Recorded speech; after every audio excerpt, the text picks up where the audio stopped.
Airlines. Low fares, no hidden fees, that's transparency. By Arctic, overbuilt, not overpriced. And by USAA, insurance, banking, and investments tailored for the military community. September 11, 2001, 17 years ago today. We will never forget those events, and Julia Morales will have more when we come back.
And please welcome the President of the United States.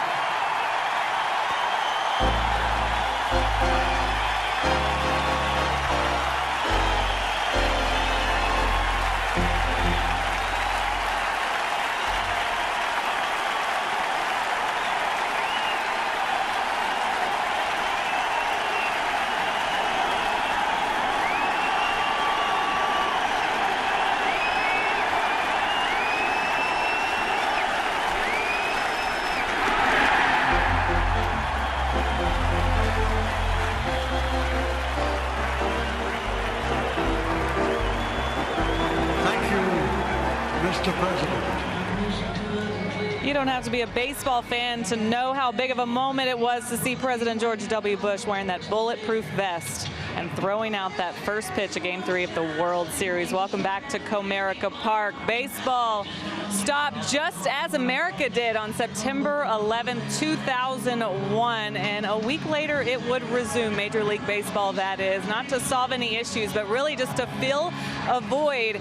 So many lives that were lost on that tragic day. On a day like this, players wearing a patch on the side of their hat, but also reflecting back. Some of these guys really young, but guys like Brian McCann, it takes him right back to being in a classroom when he was in high school, and the feeling he had then, the memories so vivid for these guys as they remember those lives here on 9/11. It's Twitter Tuesday, and you have a voice, so we are inviting you to have this conversation with us as we remember those on this day. How did baseball play a part in helping our nation begin the healing process that September? So tweet us your thoughts, tweet us your pictures, take us back. Let's continue this conversation throughout the game. We're at ATT Sportsnet SW. We will show some of those later on in the broadcast. TK Blummer. All right, Julia, thank you. We will never forget those events of 17 years ago, and that is our topic for tonight's Twitter Tuesday as we get you ready for baseball on this Tuesday evening from Detroit. And the Astros starting lineup presented by Southwest Airlines looks like this, with Jose Altuve leading off at second base. No George Springer in the lineup tonight. Alex Bregman bats second and plays third. Yuli Gurriel moves up to the 3 spot. Marwin Gonzalez hits cleanup, followed by Carlos Correa and Josh Reddick. Tyler White is the DH batting 7th. Brian McCann behind the plate. And Tony Kemp will bat 9th and play center field. 10-year veteran Jordan Zimmermann on the mound for the Detroit Tigers. Spent the early part of his career with the Washington Nationals before signing over here with the Detroit Tigers, becoming a part of this rotation. 21 starts this season, 7-6 record, 4.03 ERA. Things have not gone as well as Jordan had hoped since becoming a Detroit Tiger. In his career with the Detroit Tigers, has a 5.13 ERA. Was trying to help him out a little bit. Yeah, get him under 5, as he is a guy you know, as opposed to last night's Tiger starter, that will be around the plate for the most part. Francisco Liriano had struggled with his command this year and throughout his career, but Zimmermann is the guy that will really not give you many free passes, and again the case this year with just 19 walks and 21 starts. Jose Altuve swings at more first pitches than anybody. Zimmermann usually around the plate, and Altuve sends one deep to left field, all the way back. Stewart, gone! Jose Altuve on the first pitch of the game, and the Astros jump in front 1-0. Were you ready for that? Kind of ambushed us, didn't he? After yesterday's theatrics with a bunch of slap base hits all over the place and a couple of errors, Altuve got his rest and launched one out of here. Figured with a guy who's around the plate and a guy who likes to swing at first pitches, that was a good combination. We haven't seen too many leadoff home runs in a while, so there he is. George taking care of that thumb. What do we got for us? Well, George, who's the king of leadoff home runs, says maybe I'm going to lose my spot. That's all we get? I mean, he's got the adorable factor already, so how much more do you need? Well, the Stairmaster is in the box right now. Did he give it to us? He gave you one just when you were looking for it. Yeah, that's the thing with Alex batting now. You know, he's the king of all the dugout celebrations, I believe. But Tuve did pay it off for you right there. Jose with his 12th home run of the year. Now Bregman taking a pitch outside for a ball. It's 2-1. Alex starting the day with 80 extra base hits, more than anybody in baseball. Hughes went off the end of his bat. Alex trying to keep a couple of streaks alive. 37 consecutive games reaching base. 49 consecutive games on base on the road, and that's just 2 shy of an Astros franchise record held by Jeff Bagwell. Alex can tie the mark tomorrow on the final day of the road trip, but here he goes down swinging. He's out now 0 for 7 in his career against Zimmermann. That's the first out of the inning. Back to Altuve's home run pitch on our MD Anderson strike zone. Where do you want it? Right down the middle, and that's what you do with it. Jose getting to Zimmermann early with that leadoff bomb. 98.6 miles an hour off the bat, estimated 364 feet. Now Yuli, who's normally aggressive up there, takes the first pitch for a ball. Yuli has a career home run against Zimmermann. First time he ever faced him, he hit a home run. He's now been retired 4 straight times since then. Head of the count here, 2-0. A lot of fastballs, a lot of sliders from Jordan Zimmermann. Also has a curveball.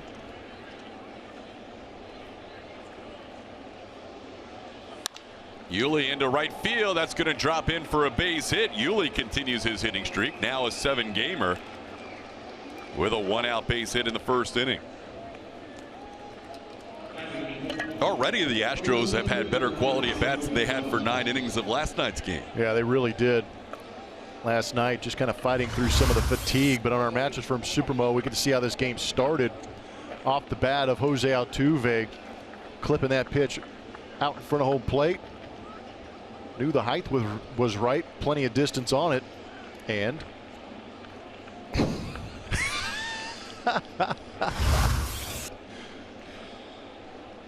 here's Marwin.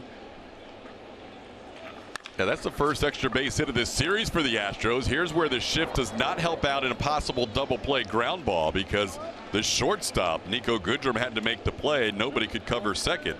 So they take the out at first, but Yuli moves into second base with 2 out. Yeah, what's interesting about this is anything to that side of the shortstop is not going to be turned into a double play because he's going away from second base and your third baseman's too far away. Didn't end up being a base hit, but it actually moved Yuli into scoring position. But that's how that shift can work against you, like Todd was saying. So let's see if Carlos can take advantage and drive in a 2-out run here. Astros jumping on the first pitch of the game with Jose Altuve hitting his 12th home run. There's a called strike to Carlos. You know what else is great about Altuve's home run? In order to create some of that force, you got to get on your legs a little bit, and it looks like his knees are okay. Today's ball game banged him up yesterday.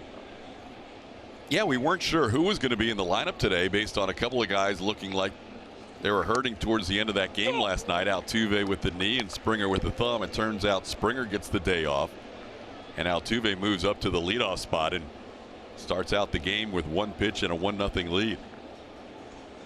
And you really feel like George and Altuve are kind of, they're not nursing injuries, but it's just those reoccurring injuries. If you can protect them when you're playing, you have a chance to be fine. But it's tough to do when you're playing a game. Out there running around. George's swing, if he doesn't make squared up and make perfect contact, that's what aggravates his thumb. And Altuve, if he's laying out, diving, sliding, that seems to irritate the knee, but he does that quite a bit. And I think you mentioned it last night. There's, playing with pain, playing with an injury, and that pain threshold will be tested for both guys the rest of the way. Yeah, if there was a big lead in the division, it might give them an opportunity to give more days off, but it's a pretty tight race in the West now. Carlos down to the count 0-2, takes one down low for a ball. It's 1-2. Correa has been much better hitting away from Minute Maid Park this year, batting .290 on the road, .243 overall.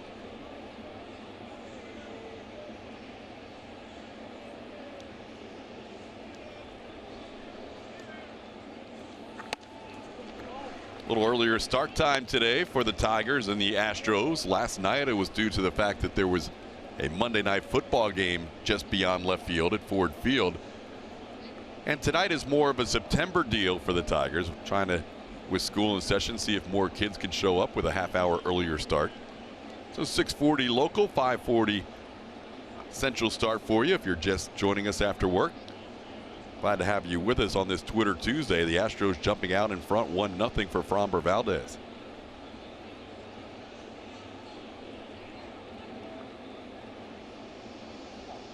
Jordan Zimmerman's going to call out his catcher, Grayson Griner. Have a little word here as Altuve got down on the count and now evens it at 2 apiece. Well, it's good to see some early life in that dugout with Altuve's home run, because last night I think the Astros probably felt like they stole a game a little bit. 5 singles, but the good pitching of Justin Verlander allowed those 5 singles to hold up in a 3-2 win. Yeah, that game was almost given to him. And who would have thought timely defense in the right spot actually picked up the Astros and kept some of those runs off the board for Detroit. Popped into shallow right. Tough play for the right fielder as he now drifts to the line, and Castellanos makes the play in time for the final out. But Jose Altuve. Little fella's back in the top part of the lineup and puts a charge into it to get things started for the Astros. 1-0 early on. Here's looking at you, kid.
lefty Framber Valdez. They'll have Jamer Candelario leading off, followed by the rookie Kristen Stewart. Nicholas Castellanos has been tough on lefties all year. He hits third. Victor Martinez, the DH. Nico Goodrum played first base yesterday. He's at short. Grayson Griner behind the plate. Ronnie Rodriguez was at short. Now he's at first.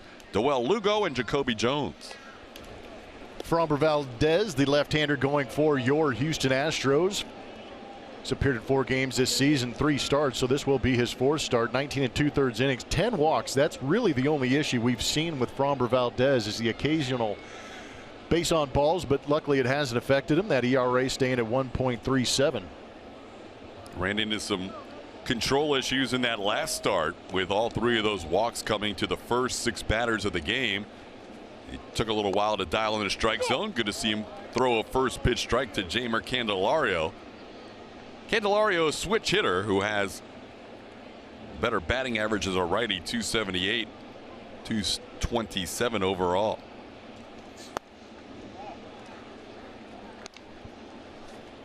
Framber Valdez getting the start tonight. Second road start, 3rd road appearance. Made his big league debut in Seattle out of the bullpen. Chopped on the ground to short. Correa on 2 hops makes the play to Yuli for the first out. And Framber gets a ground ball to start this game.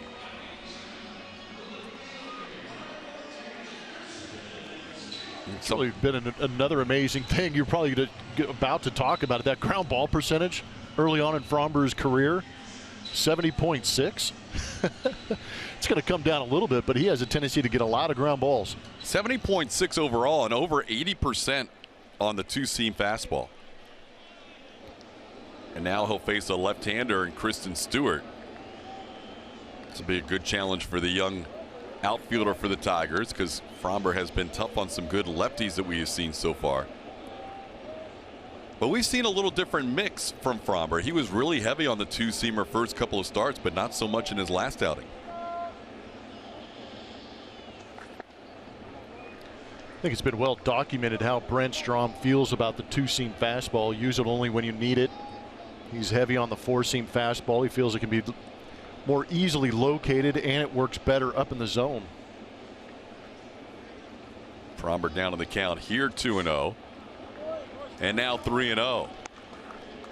Well, this is what Blummer referred to, a little bit of command issues at times. First outing, as good as he was out of the bullpen in Seattle, he did hit 3 batters. And he has walked 3 in all 3 of his starts. Gets a high strike there. It's 3-1.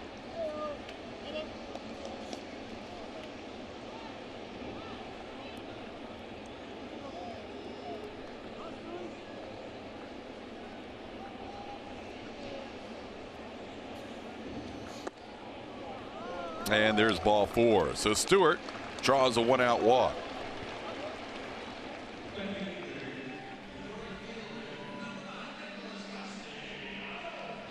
That is now 11 walks issued by Framber Valdez in 20 innings of work in his big league career.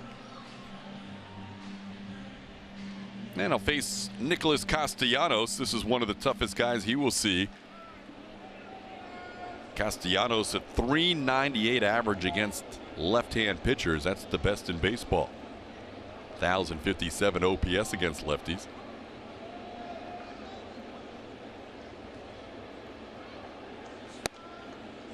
There's a called strike. We've been told that Framber Valdez has worked on his changeup in between starts. We have yet to see a changeup.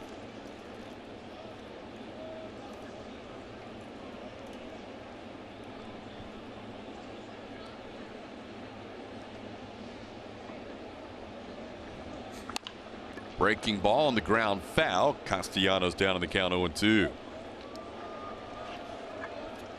Astros starting the night with a 3-game lead over the Oakland A's. The A's kicking off a series tonight in Baltimore. They'll play a 3-game series in Baltimore while the Astros finish off this series tomorrow and have an off day on Thursday.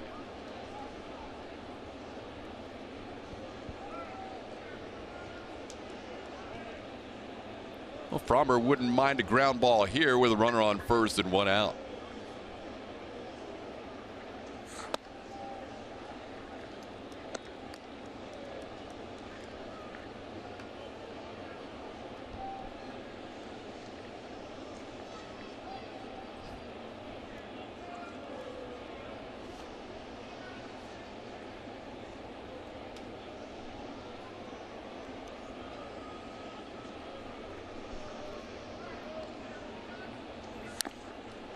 fouled at the plate, and count stays 1-2. Brian McCann getting a chance to catch Framber Valdez tonight. He also caught Framber against Minnesota in his last start.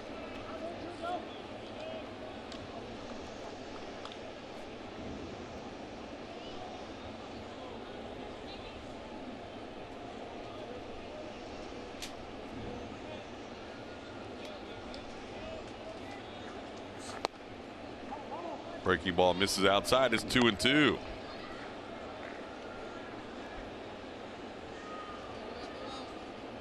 Framber with those 4 appearances of 1-run baseball.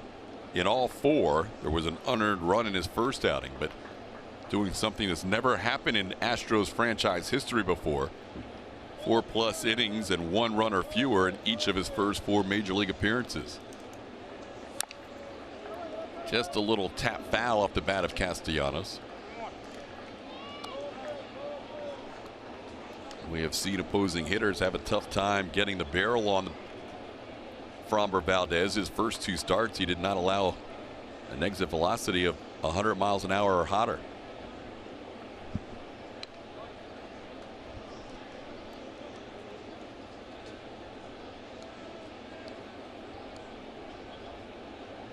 Pretty impressive. He doesn't let those walks get to him. I know he's annoyed by him, but he doesn't let him ruin his afternoon or evenings. Continues to go out there and pitch. But like you said, we keep talking about the ground ball. It's always nice to know that you're 1 pitch away from getting 2 outs on a ground ball. Castellanos has done a nice job in this AB, getting down 0-2, and now working the count full.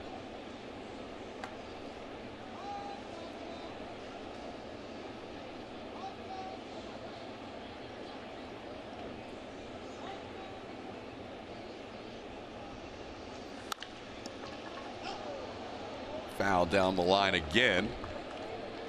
Alex Bregman in the left side of the infield will have to stay ready today.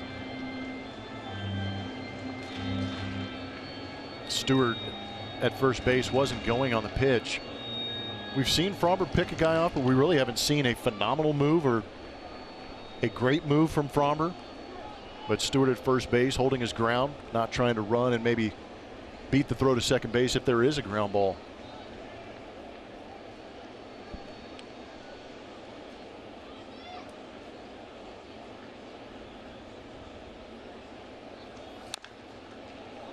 Castellanos keeps battling. Framber's had to throw a lot of pitches in this AB. Castellanos with his 40th double of the year last night, becoming the 8th in Tigers history with a 20 home run 40 double season.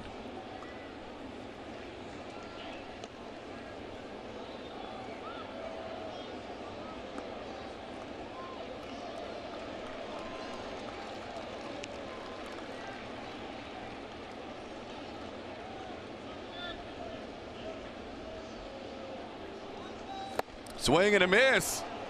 Framber wins the 10-pitch at bat with a strikeout, getting the tough Nicholas Castellanos for the second out of the inning.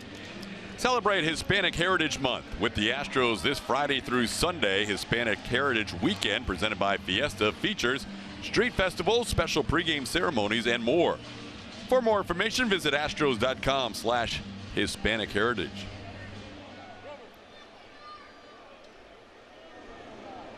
Now Framber will face Victor Martinez.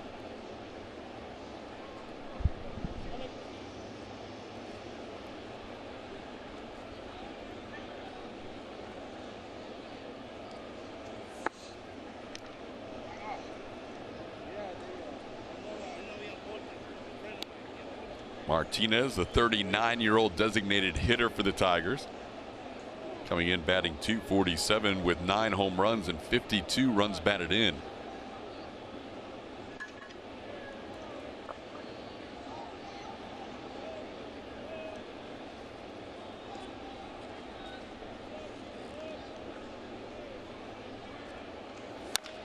Chops one towards Correa. He will flip it to his buddy Altuve, and that'll do it for the Tigers in the first. A walk and 1 man left on base.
Toyota. Last time the Astros saw Jordan Zimmerman on July 28th of last season. Marwin Gonzalez got to him early, and then later in that ball game, Josh Reddick with the big home run. Launching a breaking ball into those right field seats, putting the Astros up. Eventually go on to win that game 6-5.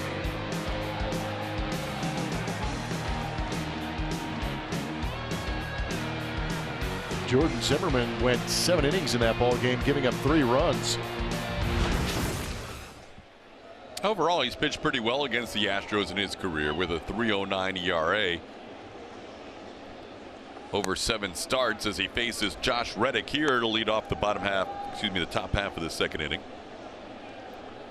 It'll be Reddick, Tyler White, Brian McCann, a couple of lefties of the first 3, and then Tony Kemp. So 3 out of 4 lefties in this portion of A.J. Hinch's lineup tonight. Jose Altuve giving Framber Valdez and the Astros a 1-0 lead in this game.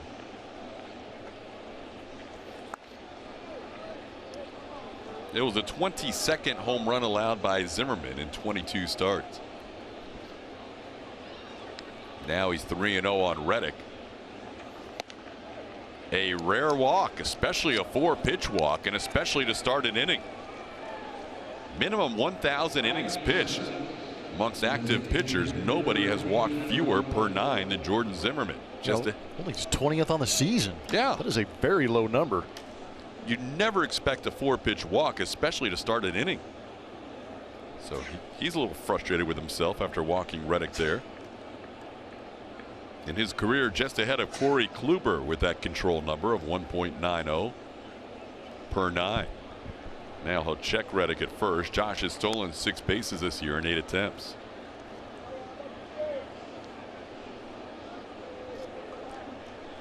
About 10 degrees warmer tonight than it was last night. Very pleasant evening here in Tiger Town in Detroit, Michigan. That really helps out the JMI, doesn't it? Oh yeah, JMI is back in comfortable form tonight. It's perfect weather. It's been the most beautiful day. Tomorrow we might get some great weather too for the day game.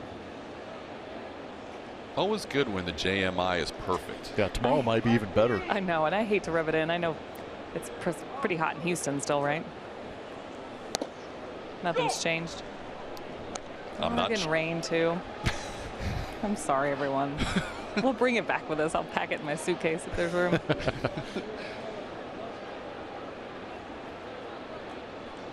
22 pitches into this game for Jordan Zimmerman, and he's thrown 11 strikes and 11 balls. That's not Jordan Zimmerman like. And he misses again. 2-1 to Tyler White.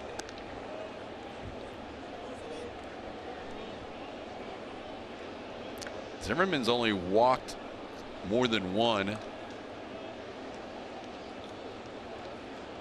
time in his last 13 starts.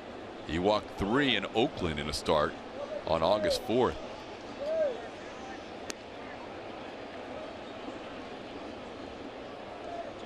As a hitter, that's great to know. You know the guy's going to be in the zone. So Tyler can lock and load here, you would think. Yeah, anticipate a strike. You get the pitch you want. Let it eat. We could get an early shark attack, and now Reddick's going to be in scoring position for a potential shark attack as that pitch or that throw to first gets away. They were very concerned with Reddick.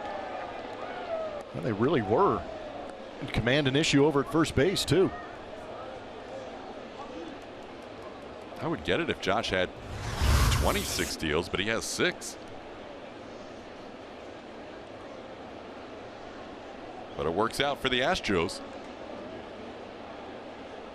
You know, Rodriguez just missed that, didn't he? Yeah, that's he and Goodrum switched spots on the infield from last night. Rodriguez was at short last night and over at first today. They're kind of trying to develop some of these young players into being multi-positional players on the infield. I think that's a growing theme throughout baseball, is they're starting to draft and develop more athletes than they are particular positions. They're going to give that error to Rodriguez at first base. Not a bad idea, especially after we saw that replay. Now it's 2-2 on Tyler White.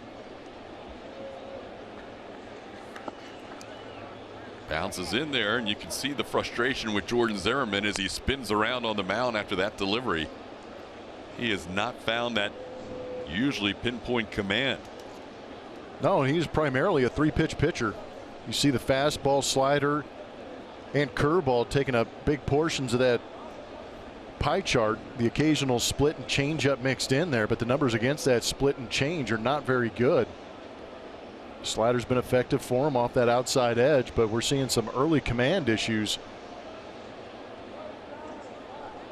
And some difficulties getting together with Griner on the signs. And again with a runner at second base.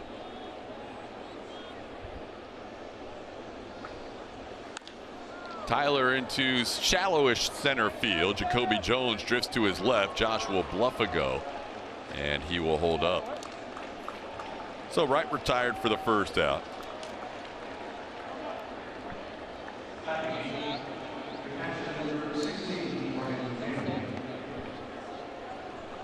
Zimmerman, 32 years old, signed a 5-year deal with the Tigers. This is his 3rd season of those 5 years. Nationals from 2010 through 15. Here's Brian McCann, an even 300 since coming back from the DL, making his 5th start since coming back from that knee injury.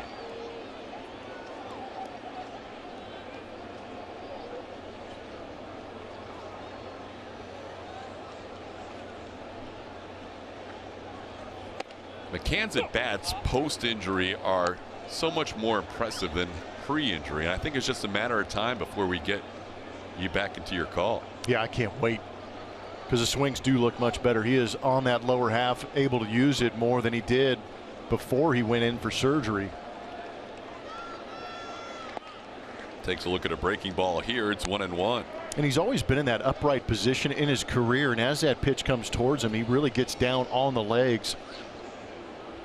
But early on in the season was really unable to put any body weight on that right knee.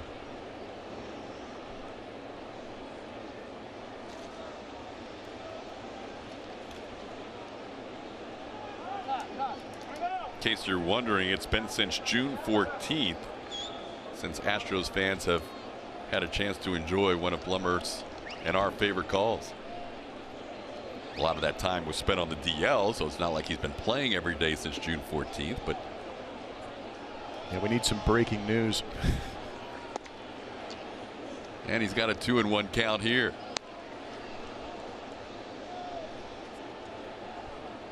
I would imagine throughout the course of the season, it's not too often you see the pitch count the way it is for Jordan Zimmerman, with 15 balls thrown and only 14 strikes. And usually he's able to get that chase percentage because he's working ahead in the count. Hasn't been the case tonight. McCann lays off that pitch. It's 3-1. That one's a little more borderline, where you might see a little more chase, but Brian doing a good job of laying off it.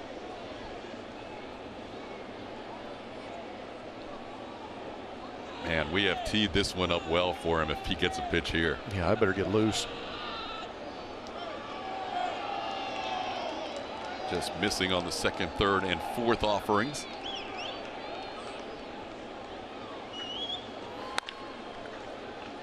Wanted it.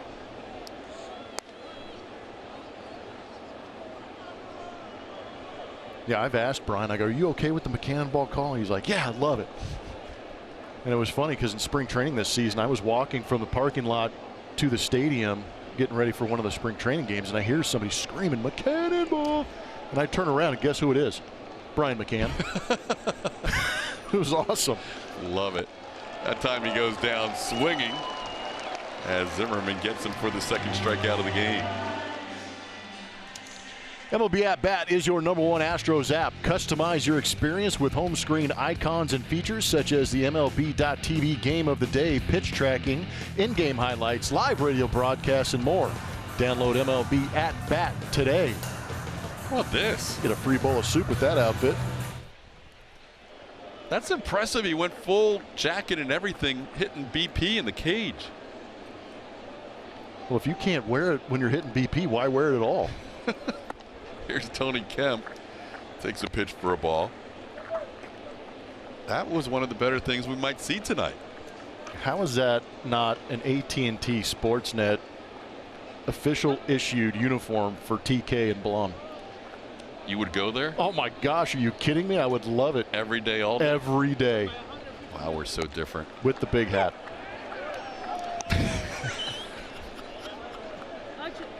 Really? You got to go all in. You just said it. I would like to do it maybe for one telecast. Just blow out everybody's retinas. Yeah. Maybe on a players' weekend when the guys are wearing their there we go. Their highlighter orange jerseys. Look at this. You look at it. We haven't had one of those in a while either. That is impressive. That's good contact right there. Throwing out ropes too.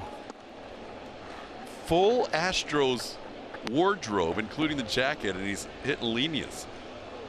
That's got to be fine polyester to be able to put up with that wear and tear. 2-1 to count. Oh, I'm so happy that we were seeing this.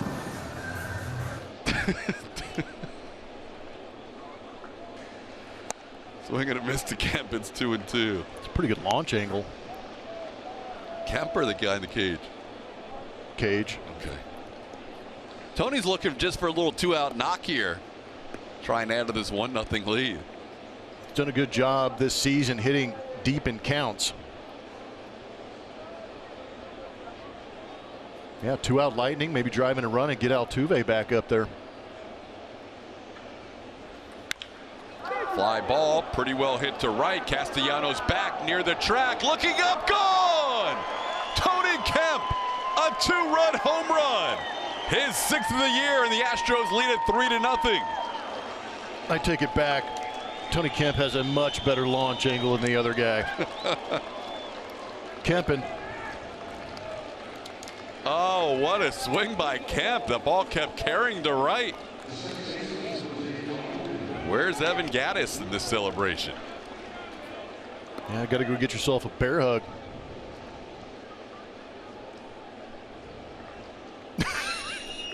Get down there for the young man. Some low high fives. Here's Altuve. 2 home runs tonight for the Astros. Altuve with the first, and he takes a pitch outside for ball 1. A lot of love in that dugout. They've gone from one of the smallest dugouts to the biggest dugout in the major leagues.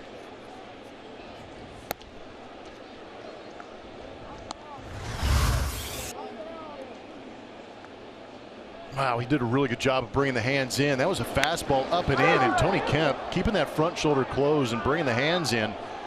But once he got the contact again, you just see the entire rotation of the body shooting that baseball out of here. He continues to have the best numbers of any 9-hitter. Lance is talking about that swing with him right now. Believe it. Tell him that he brought those hands in nicely. Altuve drills one to center field. This will be caught, but that's back-to-back good at bats by Altuve. Tony Kemp giving the Astros a 3-0 lead.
On Astros bases loaded, Justin Verlander reflects on his first year as an Astro, and Blummer talks with AJ Hinch about the state of the Astros after his contract extension, all that and more on Astros bases loaded after the postgame show only on AT&T Sports Net. Speaking of Justin Verlander, last night was the return of JV right here in Detroit, and he said what an emotional night. And it started before he even got on the mound with the video tribute. He said, if you know me, you know I don't like to break up my routine, but I definitely did that last night to take in all of the 13 years I've spent with the Tigers. He also said of his night, what meant more to him than anything was the ovation that he got after he got that 10th strikeout to end the 7th inning. That really took him aback last night. But guys, what happened on the mound, he said it was business as usual once he got out there, but didn't feel all that great with what he was able to do. He said his stuff was there, but his fastball command wasn't. So that's going to be his focus as he has just a few starts left here in the regular season. Yeah, he was really going to that slider a lot in the beginning of the game, then kind of dropped that curveball in later. Yeah, that curveball looked great. Actually threw a half dozen changeups as well. 0-2 pitches chopped towards the mound. Fromber, nice job coming off the mound to make the play on Nico Goodrum for the first out of the 2nd inning. This pitching performance is powered by Kubota. Justin Verlander in September. This has been a good month, and he's off to a strong start again this year. Yeah, he's always been a guy who's gotten off to slow starts but finished strong. It was interesting this year to check out some of the numbers because he got off to such an electric start. Slowed down a little bit in August, but seems to start picking it back up here this month in September. And wouldn't that be a beautiful thing if he matched the numbers he put up for the Astros in September of last year, moving on into the postseason? Yeah, that would be phenomenal. Those are pretty lofty standards as he set himself up for a big September last year. But off to a couple of good starts so far this season as Grayson Greiner swings the pitch. It's 1-1. Justin 106 in his 5 starts as an Astro last year, which is 17 hits allowed in 34 innings. Walked 5 and struck out 43 last year. Off the foot of Greiner, it's 1-2. Well, Fromber has continued to get the ground ball out in this inning, or in this start. He's got 1 this inning and 3 of his 4 outs, the other one a strikeout.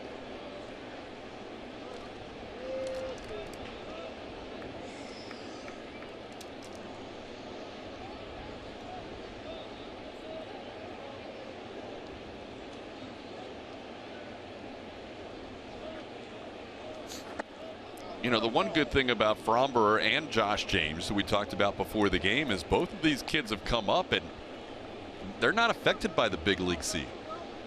They attack these hitters as if they were at Corpus Christi or Fresno. Fromber spent most of the year at Double-A this year with the exception of 2 appearances for the Grizzlies.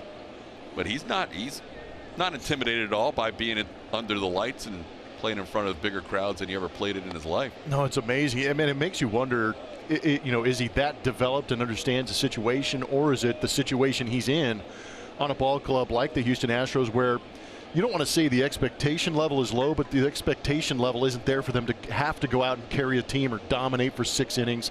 So I think it's pretty comfortable for Fromber to go out there, especially if he has had the history of getting ground balls, playing with this defense behind him. That is just a sheer luxury to be able to have those guys fielding ground balls behind him. But they look great, Fromber and Josh James. And the one thing you'd like to see Fromber improve on is that command, and he just picks up another walk here. That's a walk in each inning so far tonight. Now he'll face Ronnie Rodriguez. Well, it's interesting you talk about the strike throwing. I think that might have been a little bit of the concern with Josh James coming out of the bullpen in Boston was we know that the arm is electric. The velocity is going to be there, and it's going to be very consistent. Good try by Brian. But with Josh James coming out of the bullpen, that's unique. Coming out of the bullpen in Boston to face some heavy hitters, that is extremely unique. But we saw him throw strikes, and I think if you asked AJ how he felt about Josh James's appearance, it's his ability to come out of the pen and throw strikes. I think AJ wanted him to go through that bottom third of the lineup, and then all of a sudden he goes and throws strikes to that bottom third, and he's hanging in there to face the top third, which was, you know, Mookie Betts and Andrew Benintendi and JD DeMartinez. Julia, you talked to him today, right? Yeah, another thing AJ said about that was just how cool and calm he was in that outing. It's just impressive, and you can see it from here and how comfortable he is so quickly. But he's hiding a lot of emotions. He is very excited to be here. He was very nervous in that first start. He was nervous warming up in the bullpen for his first major league relief appearance at Fenway Park. But he's done a really nice job once he gets out there to throw strikes. And he said, you know, now that he's having to adjust and transition into a reliever role, he's just watching the guys around him. He's following around Colin McHugh. If Colin gets up, he'll get up, just warming up. He just doesn't want to feel rushed. There is a lot for him to learn, and he's trying to soak it all in and have a good time at the same time.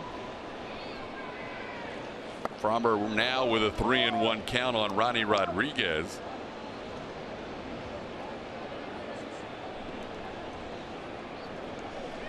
Not sure when we'll see Josh James again, but AJ saying more than likely you will see him as a reliever moving forward. Still some determining factors, including the Astros can increase their lead over the A's in the West. Now the count's full on Rodriguez. But that doesn't always happen. It does not always happen where you are on a big stage and you perform.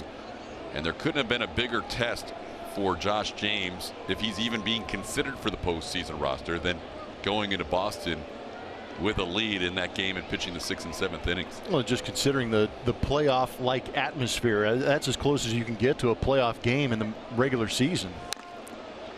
Swing and a foul at the plate. He actually pitched into the 8th too. He went through the lineup one time and allowed just one base runner. So it's at least intriguing for now to see how James fares the last 2.5 weeks of the season, if in fact he could be a weapon to be called upon in October. How amazing would that story be? Might give us a little something to talk about in spring training. A couple of foul balls with 2 strikes here as Fromber continues to battle with Ronnie Rodriguez. Fromber's thrown 36 pitches in this game and recorded 4 outs so far. He had a 10-pitch at bat with Castellanos before Nicholas struck out.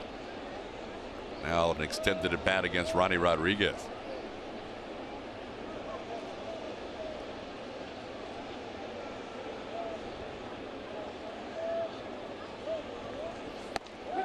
And called 3rd strike at the knees. Rodriguez thought he had drawn a walk. Instead, it's strikeout number 2 for Fromber.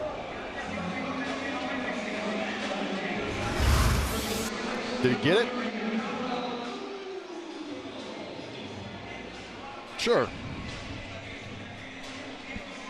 I mean, you're very close to being a little too low for ball 4, but that's a tough pitch with 2 strikes to leave it up to the umpire. Yeah, we talk about it all the time. It's, you know, 2-strike count. Don't leave it in the hands of the umpire.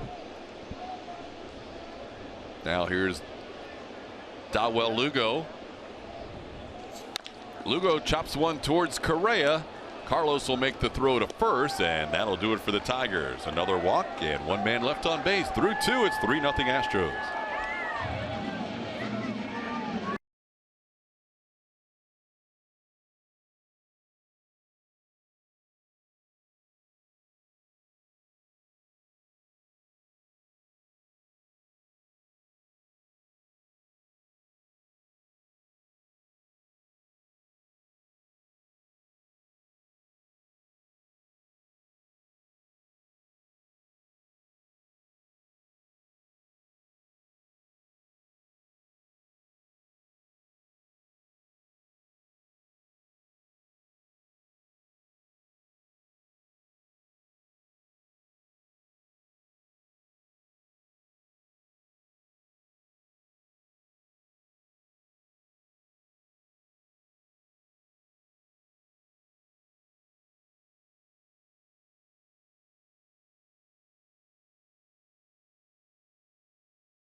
Astros great to the 2018 playoff roster for a specific attribute, who would it be? Cesar Cedeno, like Kevin Bass, or Billy Wagner? Once you think about it, make sure to jump on Twitter. Follow us while you're at it. We'll reveal the winner later in the game. TK? Hey, we found him again. he tweeted at me and told me where I can get my sport coat. And I'm all over it. We have found him on Twitter, I believe, right? Yeah. And I hope I'm not mispronouncing it, but Lei Huang Nguyen. You did much better than I did. Is the gentleman in the beautiful Astros three-piece suit? It's a three-piece suit. Three-piece. There's a vest in there. And his glove. He's ready to go. Oh, my.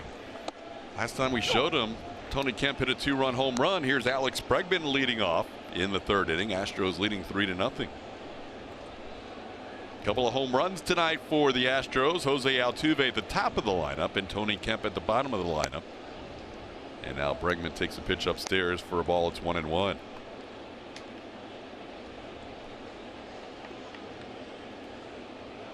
Bregman starting the day with a .959 OPS, good for 5th in the American League. And that OPS has risen every single month this entire season. And if it keeps going in the same direction it's going now, we could see a 1,000 OPS before it's all over. Al's one back.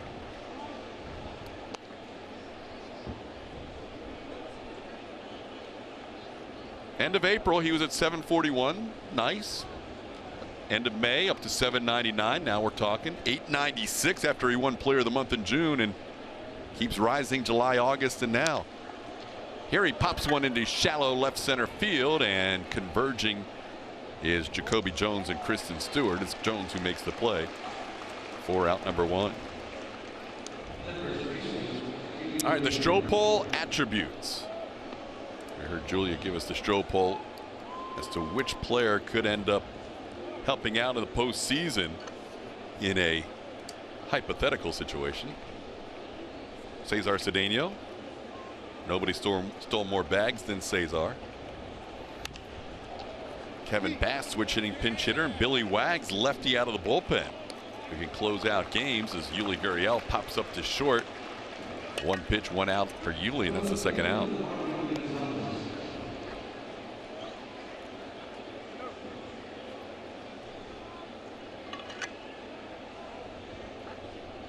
Here's Marwin Gonzalez. Marwin grounded out his first time up. And the answer would be all of the above, but you have to choose one of those guys.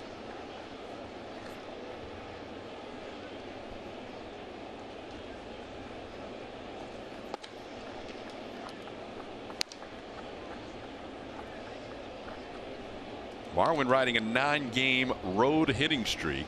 5 home runs during that stretch and a .342 average.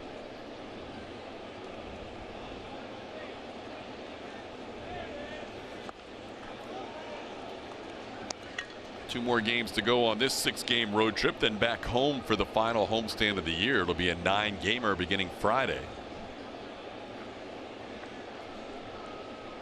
Astros at the beginning of the day had 9 home games and 9 road games remaining.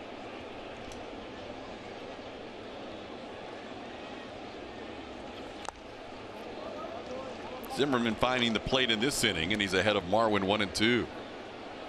Plate eluded Jordan a little bit the first couple of innings.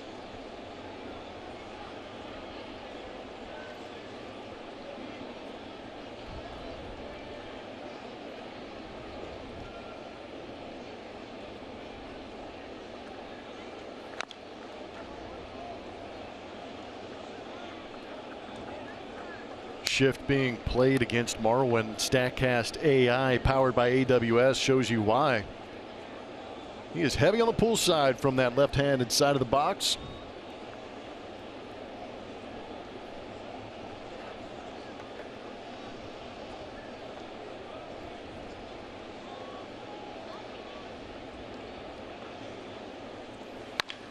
Marwin hits one hard to right field, but Castellanos going back has a play on it and makes the catch for the final out. Zimmerman with a 1-2-3 third.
you by TXU Energy.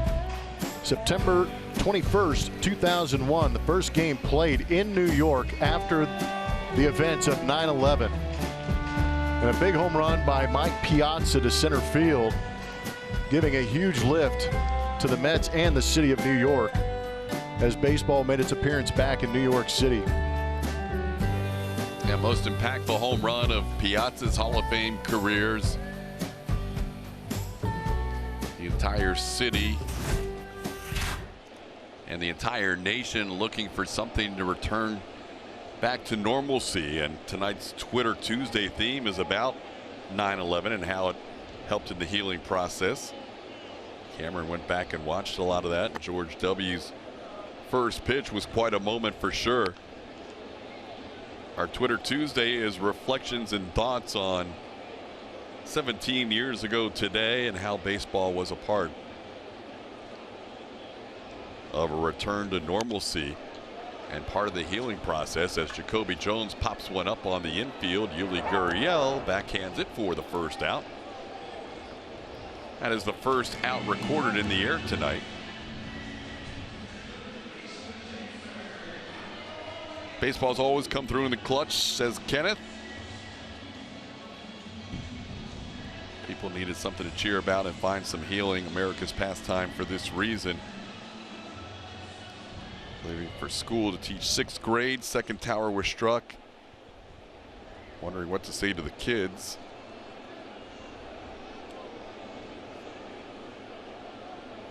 That was a tough day. It was, oh man.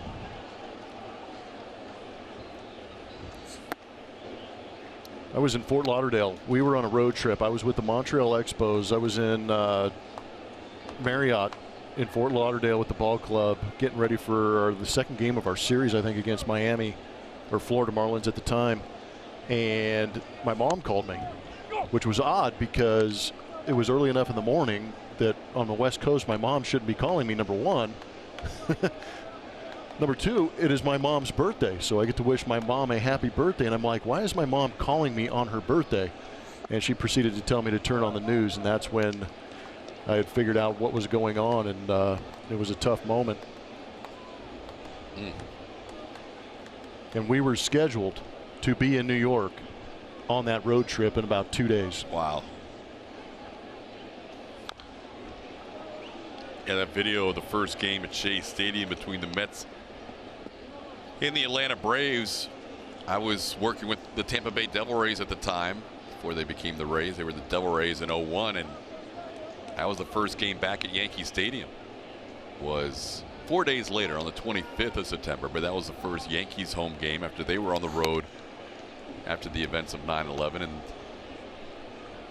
just one of those times when, you know, baseball seemed insignificant, but it was so powerful in, you know, helping galvanize the country and galvanizing the New York City metropolitan area back to some sense of normalcy. Ground ball past Correa into left field. Base hit for Candelario. So just the third base runner, first hit of the night allowed by Framber Valdez.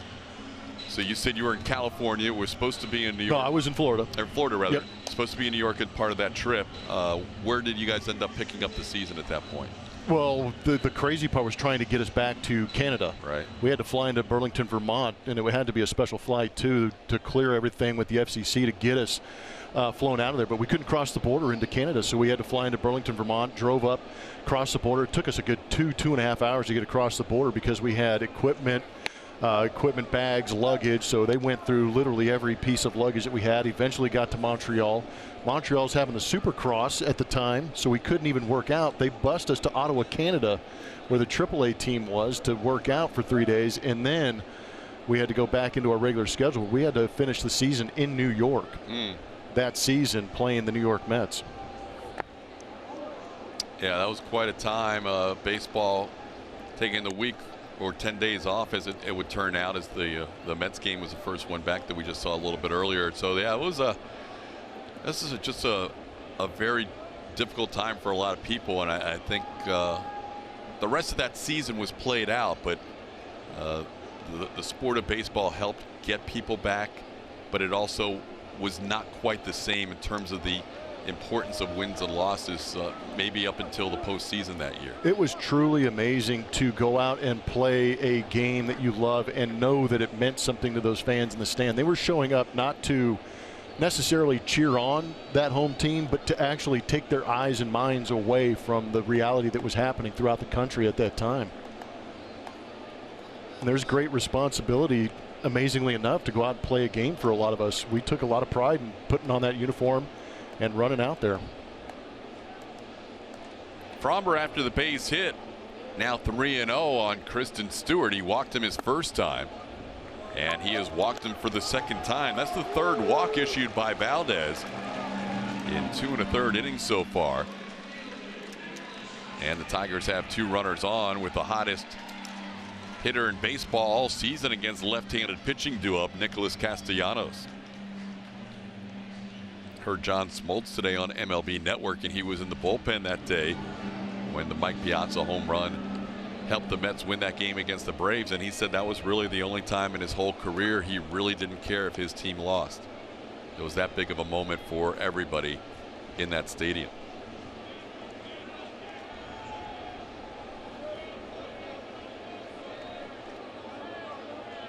Castellanos battled Fromber his first time up and struck out in a 10-pitch at bat.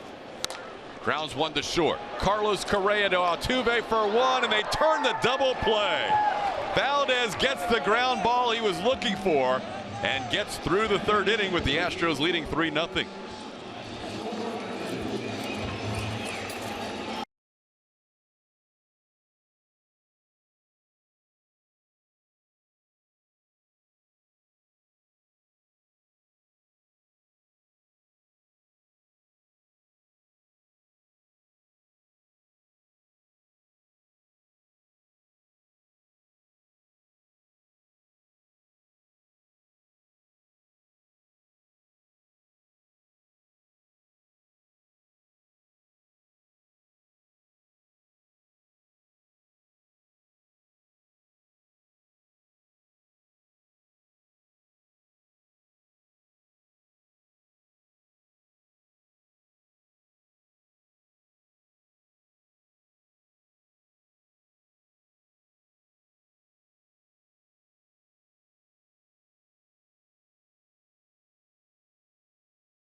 Fans in attendance will receive a Carlos Correa replica orange jersey presented by HEB.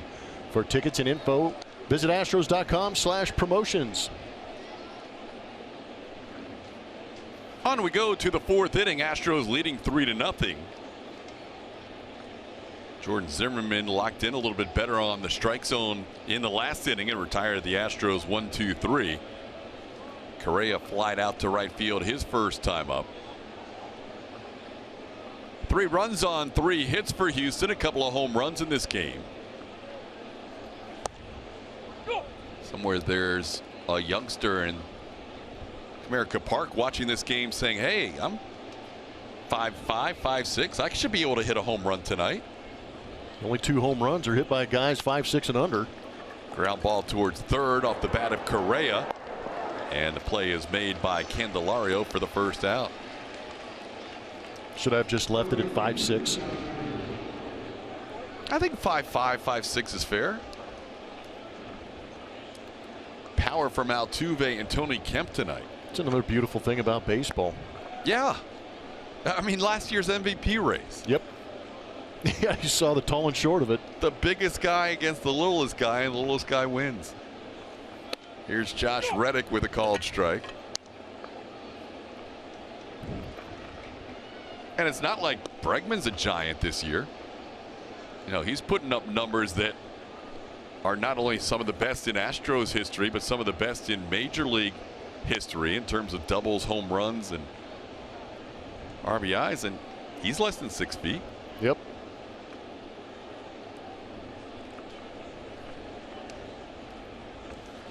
Reddick walked and scored a run his first time up.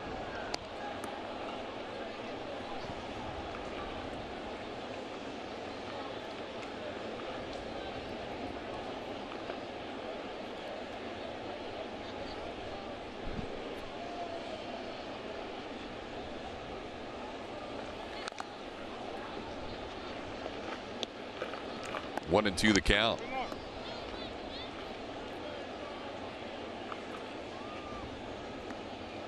Astros have the lefty going tonight for Amber Valdez. They'll close out this series tomorrow afternoon with Garrett Cole on the mound, and the Astros will face a lefty, Daniel Norris.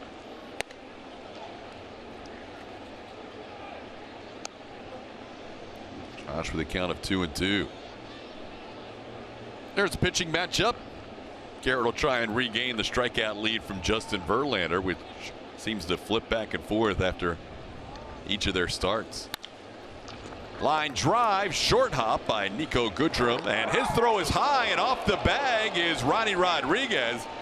Josh Reddick, who is always hustling, gets down the line in time after that throw, pulled the first baseman off the bag.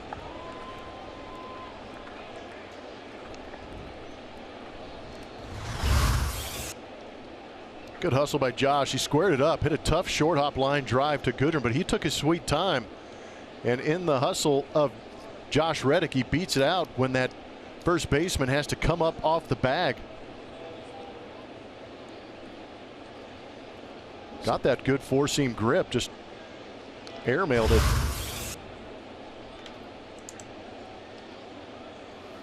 So the two guys that switched positions from last night's game, Goodrum and Rodriguez, switching from short to first and flopping positions tonight, have both committed an error. Last night, the Astros scored all 3 runs in the 3rd inning, and they were all unearned on a Rodriguez error when he was playing shortstop.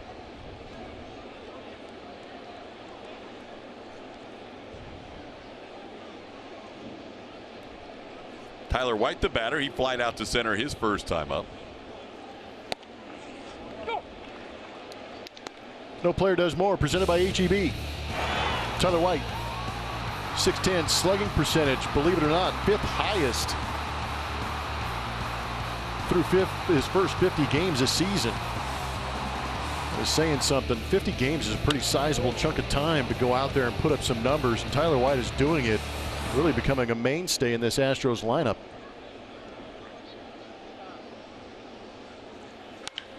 White sends one deep to left field. Stewart all the way back at the track at the wall. Gone! Great White Shark has done it again. He attacks for 2 more. It's a 5-0 Astros lead.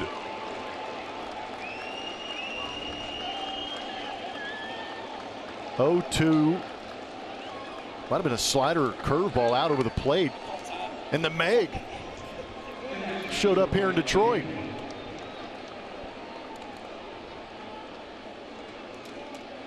Astros doing damage last night, just kind of dinking and doinking the baseball around, sleepwalking around the bases. But right now, today, 3 home runs, accounting for the 5 runs.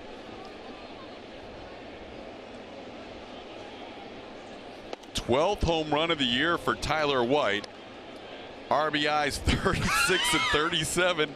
He just put the dorsal fin on him. He gave him a little shark.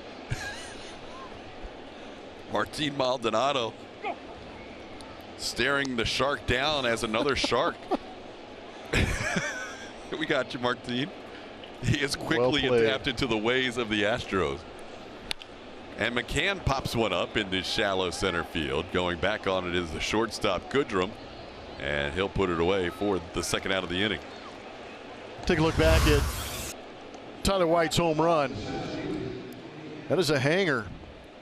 He goes out over the outside part of the plate to get the barrel onto it, and is strong enough to muscle that thing out of left center. It's not easy to do here at Comerica. That's one of the rare home runs into the Astros bullpen that was not caught on the fly by Javier Bracamonte. Is he taking a nap? I don't know what he's doing. By the way, if you are keeping score at home, that was actually Candelario in the shift that caught that pop-up, not Goodrum. So an F5 out of the shortstop position. And a called strike to Kemp. It's 0-2.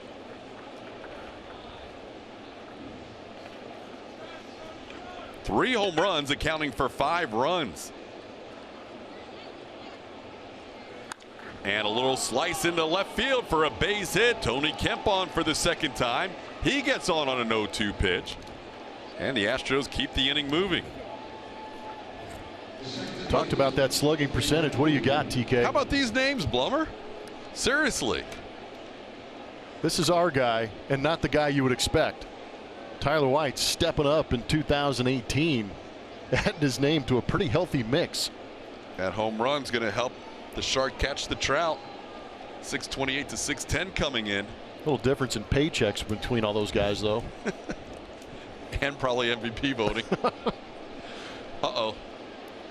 Tony Kemp grabbing his elbow. That's not good. Did the throw hit him?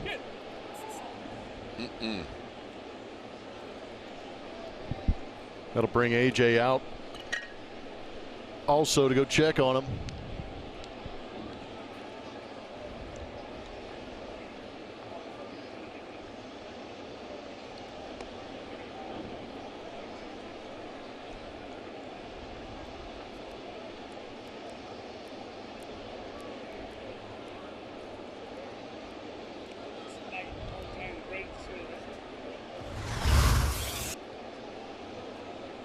Oh. Yep, throw. That's the second one that Rodriguez has completely whiffed on. I mean, should be an error. He was just lucky it hit Kemp in the elbow. That got him right on the funny bone. It's not very funny. That's unnecessary pain. You know, I understand they're trying to teach them to play different positions, but Rodriguez just hasn't looked very comfortable at first. Even when he came off the bag on that throw, he landed off the bag. And he's missed a couple of pickoff throws. And that's a part of the development for the Detroit Tigers, is they don't have time to give these guys the development in the minor leagues to learn these positions. They're doing it right here at the big league level. And that's not easy. Oh, it's not. No, baseball's hard. Learning at the big league level is even harder. But not trying to be a jerk about things, but it's still just got to catch the baseball first, right? No, and you learn, and that's part of the process for the Tigers. You're learning which guys you're comfortable with at which spots, and it just doesn't look like Ronnie's very comfortable, at least tonight, at first base. Altuve with an 0-2 count. 0-2 counts haven't bothered the Astros in this inning. We've seen an 0-2 home run. We've seen an 0-2 single by Kemp. And now Altuve, who is second to just Mookie Betts amongst major league hitters with 2 strikes, down to the count 0-2.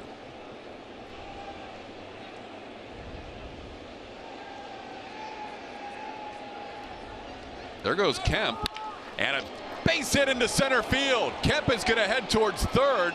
He would have gotten there even if they threw him out because of interference, but that's called off now as he ran in to the second baseman, Doel Lugo. So Altuve with a base hit. The Astros keep the inning alive. Ball smoked. We've seen Altuve swinging with authority in this ball game so far. 2 for 3. See there as Kemp was rounding second, Pat Hobert pointing to the second baseman, Lugo, knowing that even if there was a play at third base, they would have awarded that base to Kemp. Now here's Alex Bregman. Bregman looking for his first hit against Jordan Zimmerman, not just tonight, but in his career. And he swings through that pitch. Bregman 0 for 8 against the Tigers right-hander.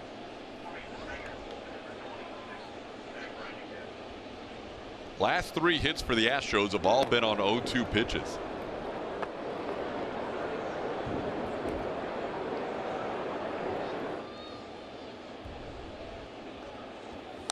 And Bregman's down 0-2.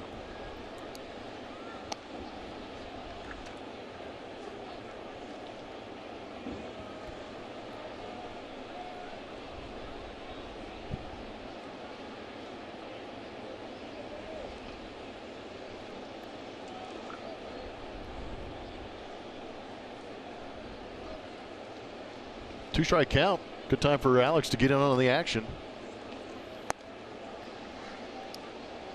You've seen here recently on this road trip, even in Boston, and a couple of pitches yesterday up in the zone. Alex has chased up out of the zone for the strikeout. Did a good job laying off on that one. And that's what's great about Alex, too, this season. He's really turned into a quick study and makes those adjustments pretty quick. He knows exactly what his game plan is before he gets in the box, but if he does make a mistake and exaggerate or get out of the zone, he's usually pretty good about checking the tape and making that adjustment for the next ball game or next at bat.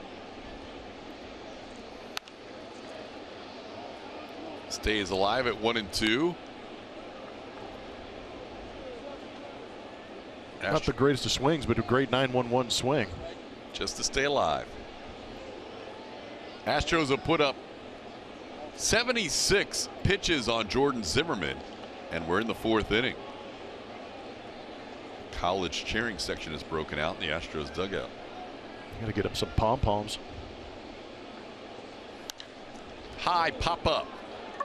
Lugo, the second baseman, behind second base, makes the call and puts it away. T-Dub, the Megalodon, launching to left center field. Taking a bite out of the Tigers, adding to that Astro lead, 5-0.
Sportsnet app from iTunes or Google Play, or visit attsportsnet.com to stream on your computer. Log in with your cable account and you're all set. Available for those with ATT Sportsnet in their TV subscription. Blackouts and territorial restrictions do apply. On we go to the bottom of the 4th inning, and Framber Valdez is working with a 5-0 lead as he'll face Victor Martinez to start the 4th. And starts him with a strike. Victor bounced into a fielder's choice his last time up. Valdez has gotten 6 of the 9 outs on the ground tonight. 2 strikeouts and 1 pop-up. Got a big double play to end the 3rd inning with 1st and 2nd and 1 out. And Nicholas Castellanos, the best Tigers hitter, hit into a double play.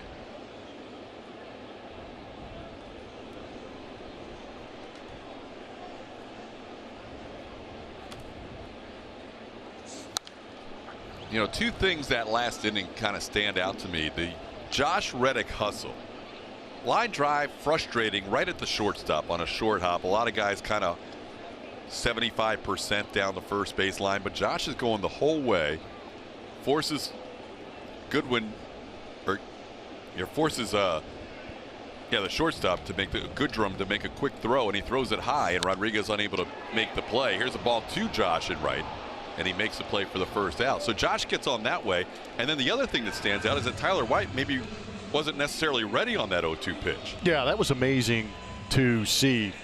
A lot of people at home picked up on it too, but we were too busy watching the actual home run of Tyler White. But he actually kind of mouthed the umpire, hey, give me a minute. And it didn't work out that way. Here is Nico Goodrum, who made that error to help the 2-run inning. Watch the lips of the Meg. He calls time, and then I hope he said thank you to the home plate umpire Roberto Ortiz when he crossed home plate. Said thanks for not giving it to me. That was a sneak attack by the Shark. Came out of nowhere.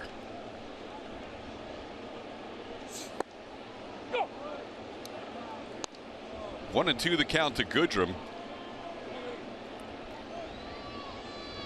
Goodrum hitting .287 this year as a right-hand hitter. Most of his power has been as a left-handed hitter.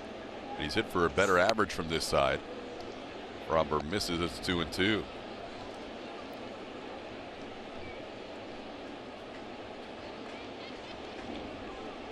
The numbers keep impressing for Tyler White. That ball is sliced down the line in right field. A fair ball headed towards the corner. Goodrum into second. Reddick digs it out of the corner, and Nico has a 1-out double. Yeah, Goodrum was flying.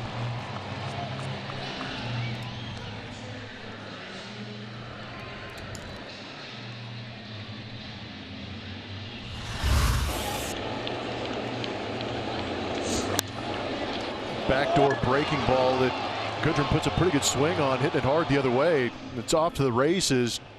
Josh goes into the slide to knock that down before it gets into that wall and starts rattling around. Good job of keeping him at second base. Only the second hit for the Tigers, and now Fromber will face Grayson Greiner.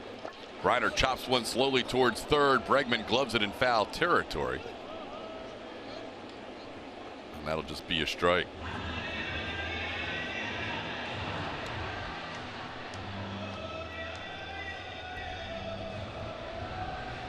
Fromber allowing 2 hits. That's his first extra base hit allowed tonight. He allowed exactly 2 hits in his first 3 appearances, 1 out of the bullpen for 4 1/3 innings, and the other 2 starts of 5 innings against the Angels.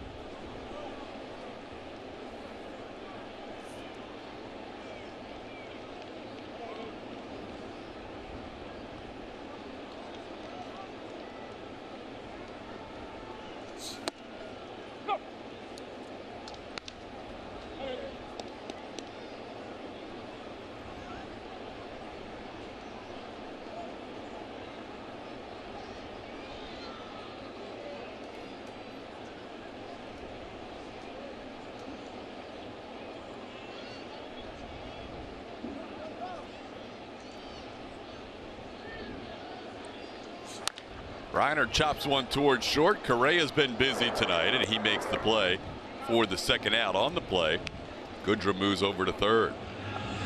First Tigers base runner to get as far as third base.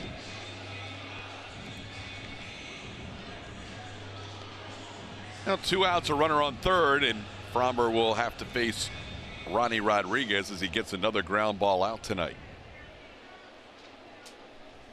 71% ground ball rate this year. Rodriguez struck out looking his first time up.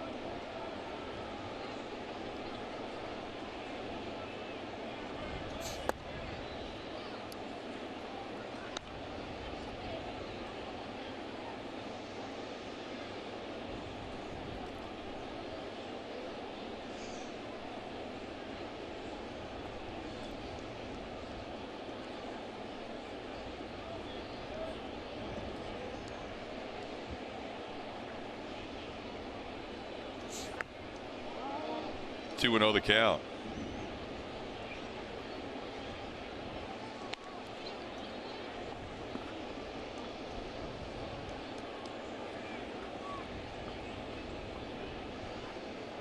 A's have scored 3 runs in Baltimore in the 3rd inning. Was Mike Fiers against Alex Cobb. Cobb had been pitching better baseball for the last month or so, but he had to leave after 2 shutout innings with a blister. And then the A's were able to put up 3 runs in the 3rd inning on Mike Wright Jr., and they lead that game at Camden Yards 3-0. Oakland continues to play the best baseball since the middle of June of anybody. 53-21 since being swept by the Astros. Now the count's 2-2 on Rodriguez. That's almost a half a season now of baseball that they've been playing at that high of a level.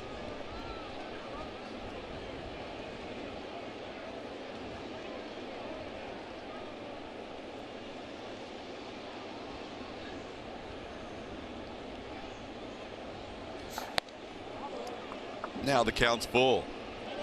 Yeah, it's pretty impressive, especially I feel like in this day and age where there's so much data and information out there and the ability to make adjustments to guys, that to be able to maintain that kind of numbers and production is very impressive. Without a true set starting rotation, using bullpen days.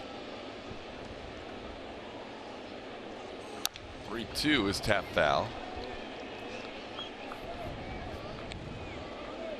Found out today that Sean Manaea is going to have surgery. And here's how the race breaks down for the final 18 games, including tonight. Astros with more home games than the A's, and the strength of schedule favors the Astros as well. You keep waiting for a hiccup and they just don't do it. They just continue to maintain the same pace as the Astros. They have lost 2 series since that sweep at home against the Astros in mid-June. One of them was against the Astros back at Minute Maid Park as Rodriguez draws the walk. Framber has walked 1 every inning.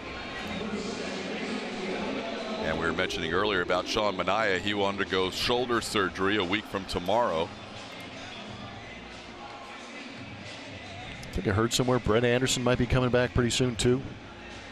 I think he's on the mend back. Yeah, but Manaea's really that young left arm that was carrying them early on in the season.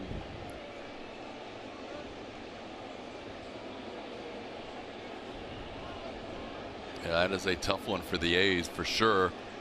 Sean Manaea throwing a no-hitter earlier this year. He may miss all of next year too, they're saying. As Dawel Lugo facing Framber Valdez.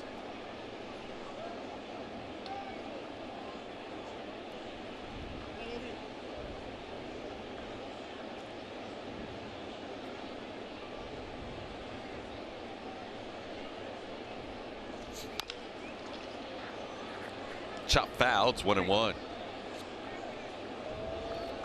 Bob Melvin saying before their game in Baltimore that he could miss most, if not all, of the 2019 season. They won't know until after the surgery.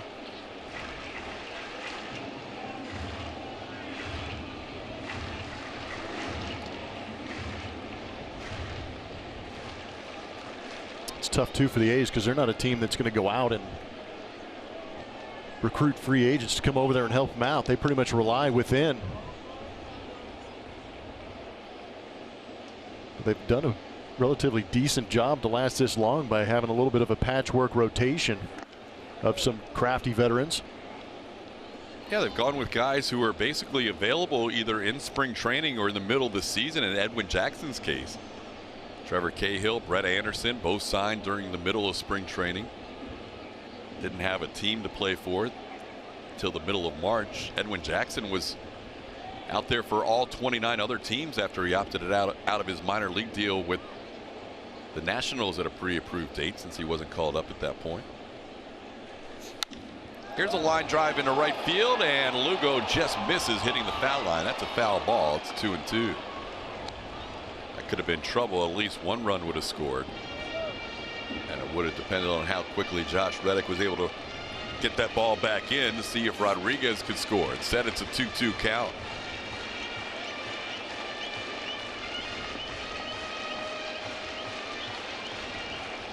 Fromber up to 74 pitches in the 4th inning.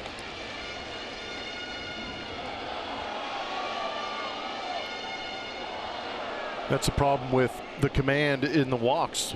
Adds to that pitch count pretty quick. Last night, Justin Verlander had about the same number of strikes as Fromber with 9 balls. Tonight, 33 balls against 41 strikes. Towards short, takes a hop over Correa. Nothing he could do about it. Terrible hop gives the Tigers their first run. There is nothing Carlos Correa could have done on this ground ball. That was a horrific hop. Fromber did a good job of getting the ground ball he wanted. Just caught a spike mark, a little bit of a divot out there. There you can see how crazy that hop is. Pretty unfortunate for Fromber. Man, right in that baseline. Changed direction too. Good look at that from above. That was one of the worst hops I've seen on what could have been a routine 3rd out. It's like putting after you've walked across the green. With my spikes? Yep. Dragging. Here's Jacoby Jones. Or after you spiked your putter. Jones takes a pitch in the dirt. Brian now finds it. McCann couldn't initially locate that pitch. Well, that's unfortunate. He could have gotten the final out there. I think Correa would have been able to make a play either on Rodriguez at second or Lugo on first, and instead it turns into a bad hop base hit for the first run for the Tigers.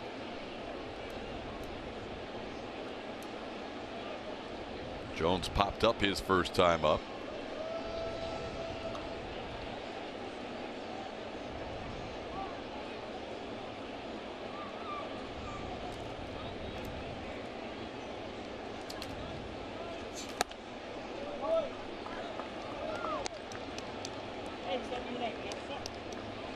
Two and 0.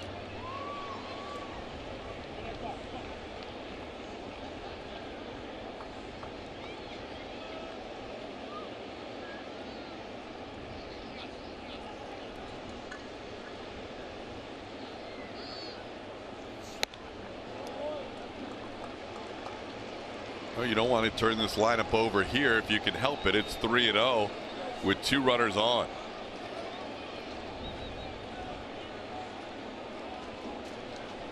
Four-year-old from the Dominican Republic, Fromber Valdez, needs to make some quality pitches here in this 5-1 game.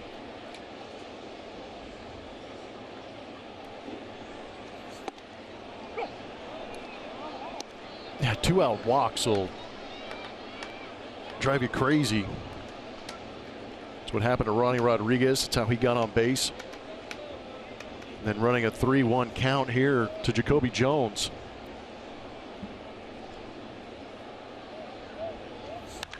That ball is hit well to left field, and this ball is gone. 3-run home run, Jacoby Jones.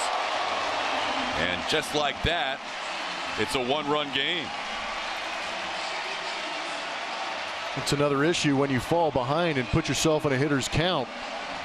You sit on that fastball and do what Jacoby Jones just did.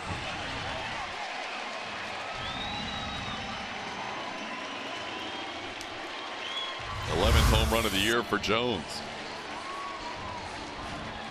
Fastball down, but over the fat part of the plate, and Jacoby Jones just drops the barrel on it, rifles it out of here in a hurry.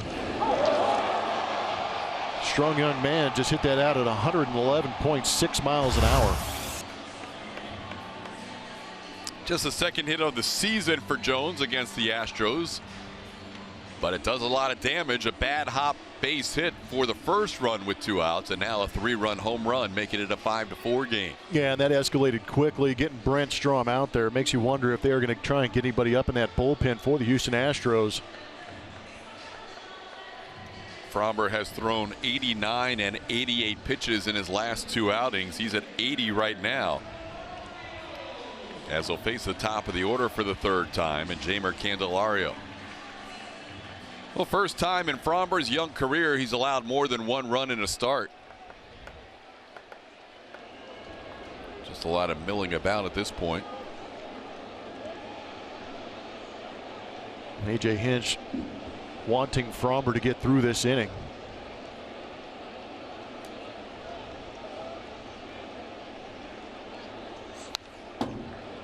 If he does, I wonder if we would possibly see Josh James behind him, because AJ kind of likes James starting clean innings.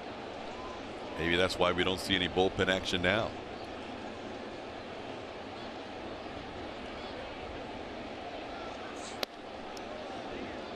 Pitch misses. It's 1-1.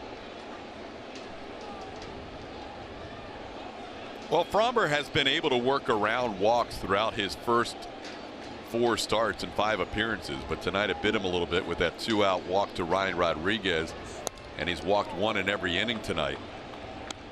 Now 2-1 to Candelario. At some point,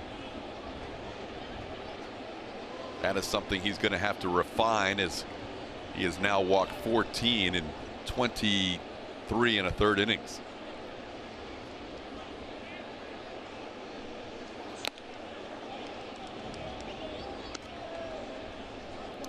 Two and 2 the count. Candelario 1 for 2 with a base hit his last time up. All this damage coming with 2 outs in the inning.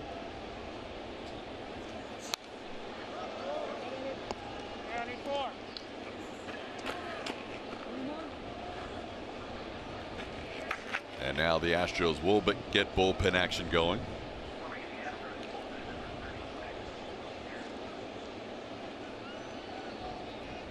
Will Harris starts to make a few throws.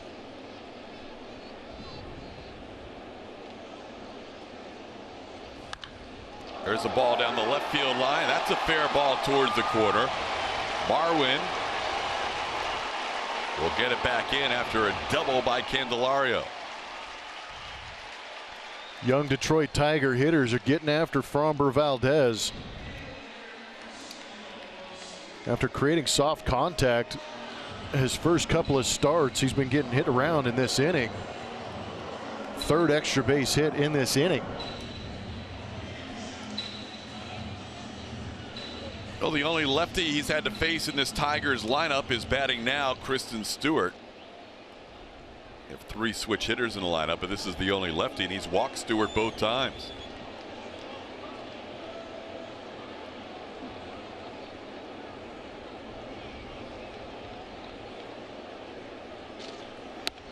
Starts him off with a breaking ball at his hip that breaks over for a strike. It's 0-1.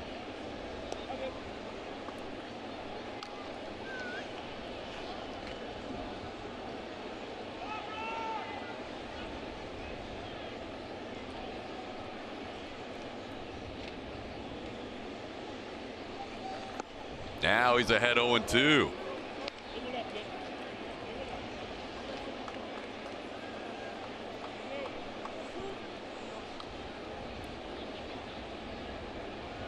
Fromber started this inning with 51 pitches, a 36 pitch inning.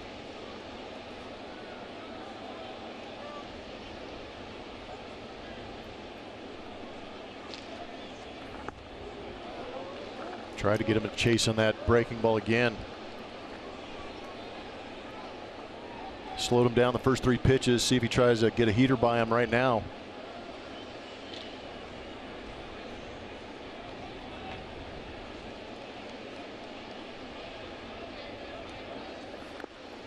Bounces in there, and it's 2-2. Valdez allowing the same number of runs tonight that he allowed in his 4 previous outings combined, over 19 2/3 innings.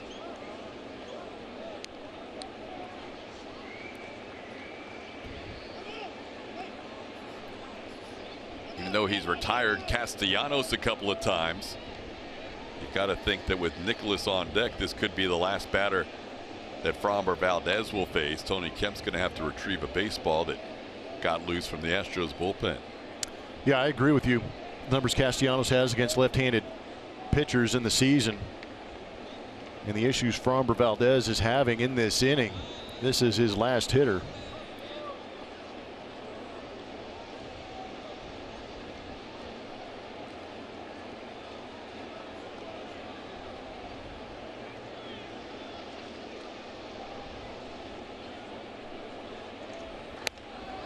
Inside almost gets him. It's 3-2.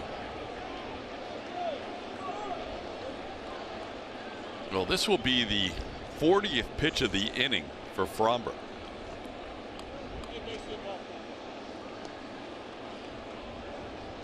Might be the biggest pitch of this game for Framber.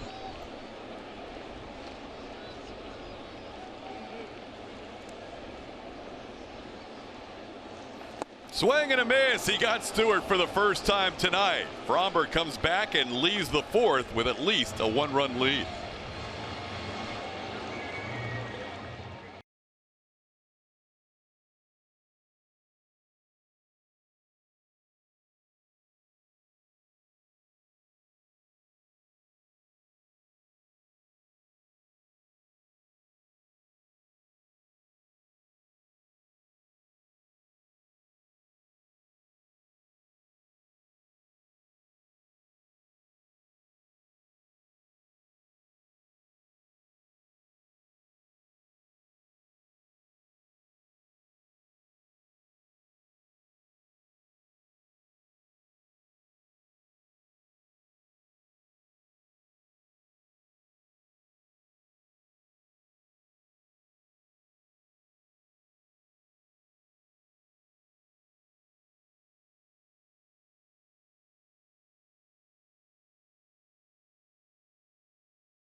Buy Rooms to Go. When it's time to decorate, Rooms to Go makes it easy and fast, all at great low prices. And by Nissan, innovation that excites.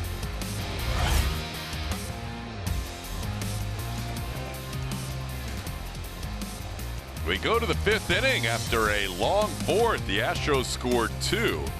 But then the Tigers came back for 4 of their own, all with 2 outs against Framber Valdez. A 40-pitch fourth inning, allowing 4 runs, and now the Astros will try and build on a 5-4 lead with Yuli Gurriel leading off.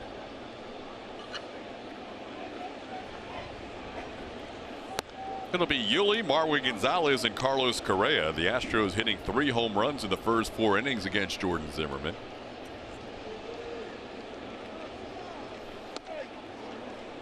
Yuli takes one inside. It's 2-0. Yuli had a single to right his first time up. 1 for 2. Also popped up on the first pitch last time. There's a slider for a strike. It's 2-1. Buck Farmer beginning the inning warming up for the Tigers. There is the right-handed reliever.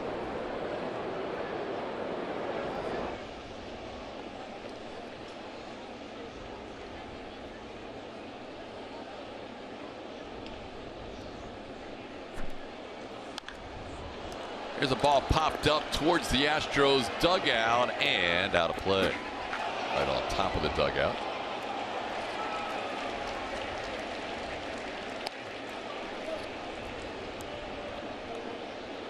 Tough night last night for Detroit fans as saw their Tigers lose in the return of Justin Verlander here to Comerica Park, and then things did not go well for their hometown football team in the second half of their game. Ooh.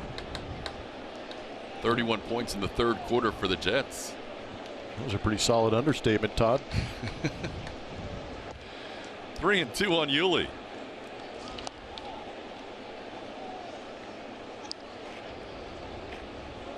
Jordan Zimmerman, after the first few innings, who was about 50-50 in strikes to balls, has thrown many more strikes the last couple of innings, but now he's got a full count on Yuli.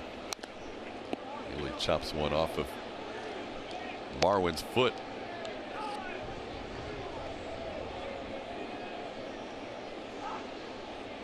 Jordan had a little bit tougher time with the curveball tonight. The fastball and slider have been effective.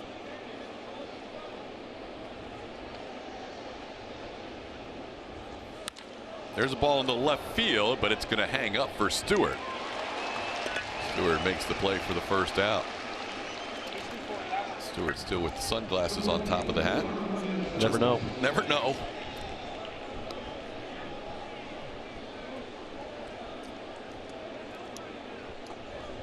Here's Marwin. And now the Astros do get bullpen action going with one out. We would imagine Fromber, after a 40-pitch inning and 92 in the game, was going to be done after 4, and that seems to be the case.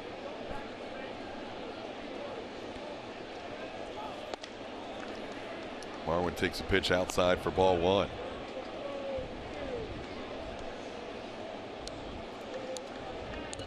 This is where it's up to the Astros offense to try and knock Jordan Zimmerman out of here. Well, Harris back up, so he'll get the 5th inning. Tough night for Fromber. Didn't get helped by that bad hot base hit, but then couldn't work through the rest of the inning. That's really the only bad inning I feel like we've seen from Fromber since we've seen him here in the big leagues.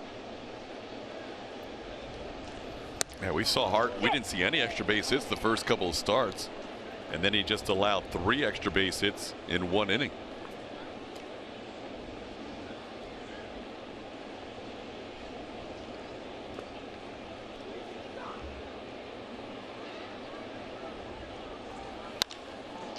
Marwin into center field. Back goes Jacoby Jones. He will get there and make the play for out number 2.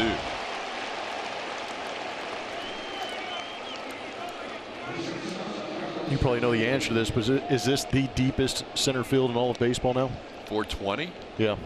Because with Towles Hill, Towles was about 436, I want to say, when it was in there.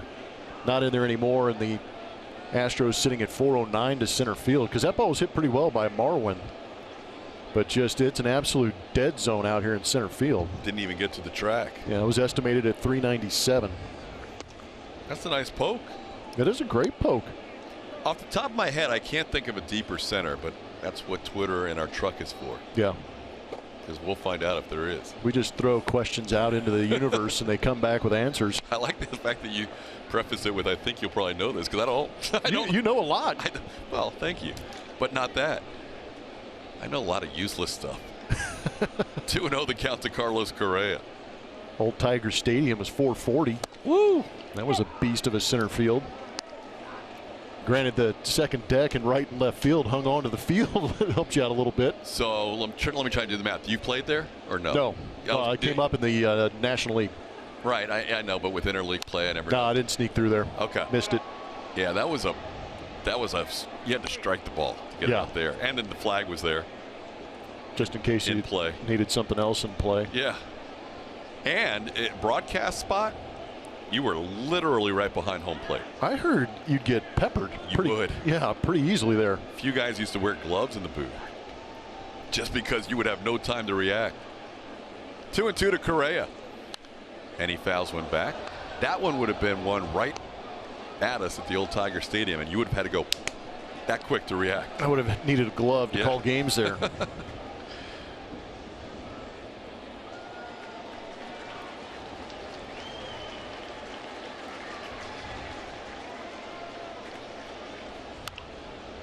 Carlos looking for his first hit tonight. He's flied out to right. He's also grounded out. Carlos playing in his 28th game since coming off the DL.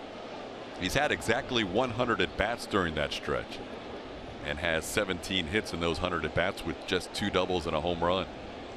But Carlos would like to see those numbers improve in the next 100. And there is a ball laced down the left field line, but hooked into the crowd. By the way, our truck has confirmed you are correct, Blummer. Wow. Deepest center field in baseball. Way to go, truck. Let's see if Twitter had it too. Probably. Our Twitterverse followers are awesome. Fenway's 420 according to a couple people. So we got a tie. That right center field area deep next to the bullpens where it kind of triangulates out there. Well, as you could probably tell, where the home runs went from Altuve and Jacoby Jones, those would not have been home runs at the beginning of this ballpark's existence. They moved in the fences in left field. You know, the toy cannon could leave those ballparks to center. We've seen them go over 475. Yeah, Jimmy Wynn would have no issue in his prime here. Polo Grounds over 480. That's what the truck said. Wow. Swing and a miss. Carlos Correa goes down swinging. A 1-2-3 inning for Zimmerman. Halfway home, Astros leading 5-4.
Invites you to join the Volunteer Corps to take part in various volunteer opportunities, including game day activities at the ballpark, craft parties at local hospitals, and much more. For more info and to sign up, visit astros.com/volunteer.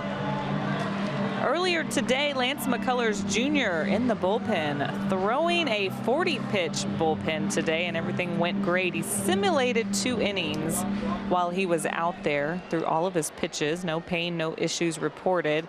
So he's pretty excited about that. That completed the game plan for Lance up until this point. Now the next step for him is to face hitters, and to do that, it is likely that he'll head to West Palm Beach, where Instructional League is about to report, so it'll give him some players to face, and he'll have to do that a couple of times before they consider bringing him back. But a big day as Lance McCullers Jr. gets closer to returning to the Astros. TK. All right, good news. All you Instructional League hitters, get ready for some nasty curveballs. Oh man, how about that? New pitcher for the Astros, Framber Valdez, goes 4 innings tonight, and now Will Harris on the mound. Yeah, rough night for Framber, but Will Harris on. Keep this game right where it's at. 56th appearance, 60 strikeouts in 51 innings. Been pretty good this last 7 times out. Faces the meat of the Tigers order, Nicholas Castellanos, Victor Martinez, and Nico Goodrum. Castellanos pops a foul. Yuli will give it a look, but that's going to head out of play. Nets here at Comerica Park, very similar to Fenway Park, go all the way down the lines here. Keeping fans protected. I think eventually more and more teams will go further down than just the edges, the outfield edges of the dugouts.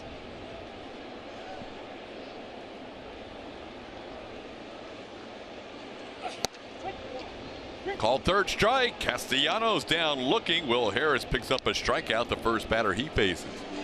It's a good start.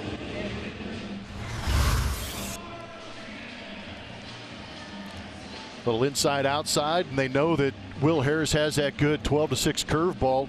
Castellanos got locked up with the fastball right through the strike zone. So that means he was probably thinking curveball. Probably guessing a little bit. It's his put away pitch. Here's Victor Martinez. He will turn around and bat left-handed for the first time tonight. 3 switch hitters in this lineup for the Tigers. Martinez and the next batter Nico Goodrum, as well as the leadoff hitter Jamer Candelario. That one bounces in there. Victor is bounced into a fielder's choice and also flied out to right.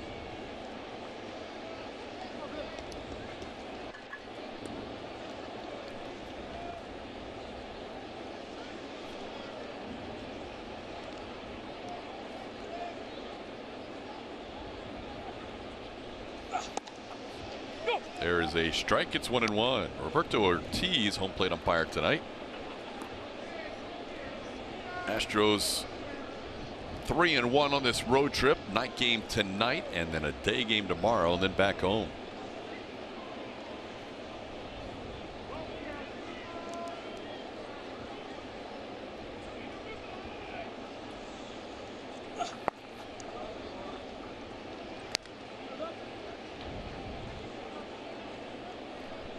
Pretty aggressive shift against Victor Martinez, who is a very good hitter.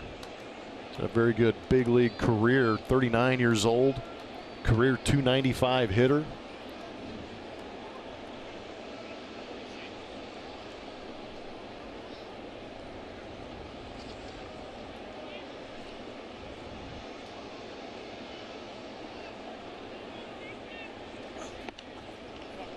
Now it's 3-1. Valdez, while he was in there, went 4 innings, allowed 5 hits and 4 earned runs. He walked 4 and struck out 3.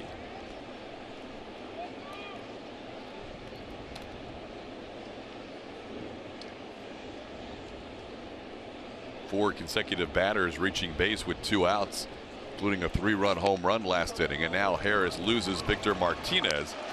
Oh, 1-out walk issue. That's now 1 walk every inning allowed by Astros pitching. It is time now to name that Astro, brought to you by Nissan. From minor to major, old school D equals W's. Mic'd up. If you know who that Astro is, make sure you tweet your answer to @ATT Sportsnet SW. Later in this ball game, we will reveal who that Astro is. Here's Nico Goodrum. Goodrum started that 4-run inning with a double. And here he takes a called strike.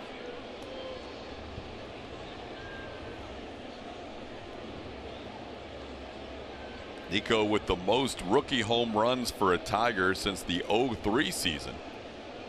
He has 16 of them this year, 15 as a left-hand hitter. Misses that pitch and he's down to the count 0-2.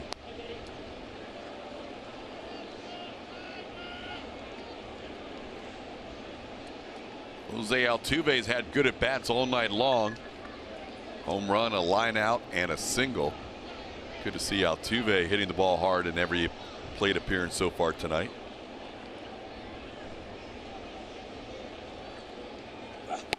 And a strikeout. Will makes quick work of Goodrum, a 3-pitch strikeout. Second strikeout in the inning for Harris. And there's 2 outs. Both strikeouts with the fastball. Also, pretty good cut.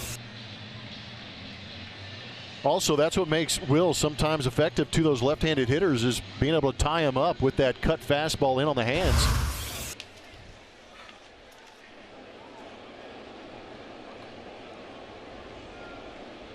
So now Harris will face the 25-year-old catcher Grayson Greiner.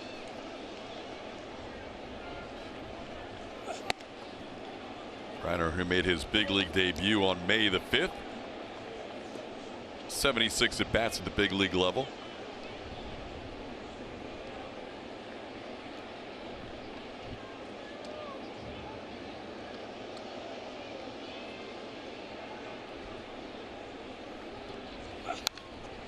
And Harris ahead 0-2.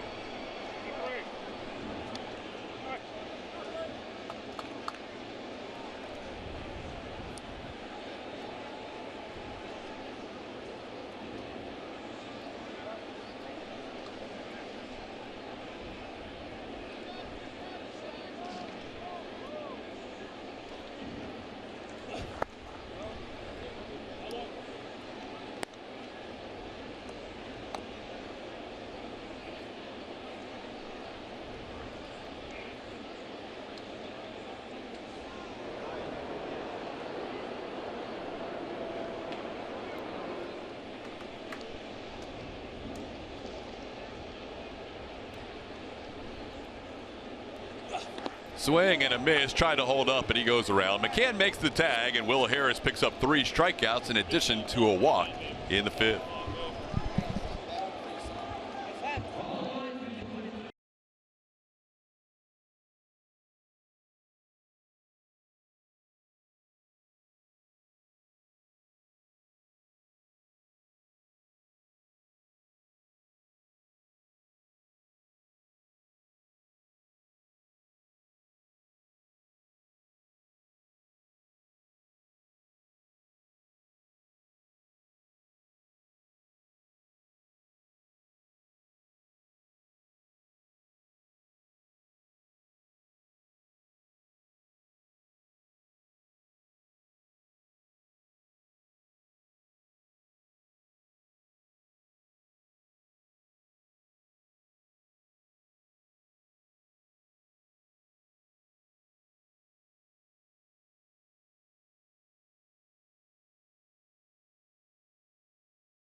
Early on, it was the home run getting the Astros on the board. Jose Altuve leading off with George Springer getting the night off. And here's looking at you, kid, and then it's Tony Kemp's opportunity with the fastball up and in. Turns on it, yanks it down that right field line. Gets himself some high fives, and then the Shark gets in on the action. Gets around a slider on the outside corner and lifts it into left center field for his own 2-run home run, and then the Shark 5. Stay with me right here. Watch this. Yep. Fin to fin. Always something different in that Astros dugout. Something tells me that Tyler White might enjoy the Shark aspect. Oh, yeah. If he's going fin to fin after the home run. Of course he does. Just saying. He's the great White. He attacks pitches for a living. Well done. Josh Reddick will lead off. It's now a bullpen game as Will Harris pitched the 5th for the Astros. And the Tigers going to their pen. Buck Farmer will work the 6th inning facing Josh Reddick. Go.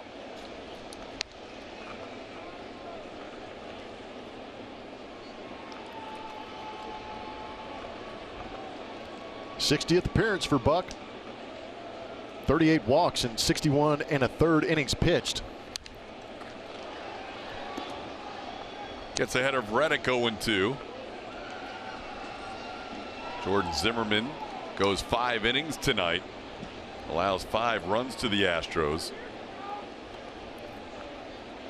All on home runs. 2-run shot by Tyler White. Tony Kemp a 2-run home run, and Jose Altuve a solo shot. One of those runs was unearned as there was an error in front of the Sharks' home run. And now it's the battle of the bullpens. Astros versus Tigers in the 6th inning.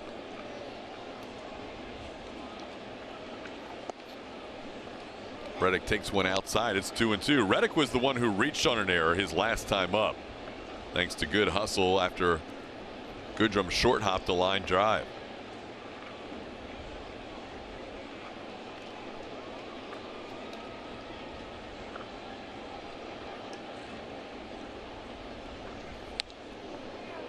Up and in, and the count's 3-2.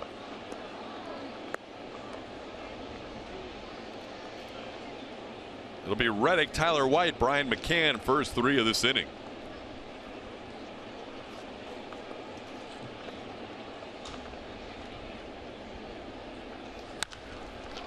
Reddick goes to left field, sending Stewart back. He's there and makes the play for out number one.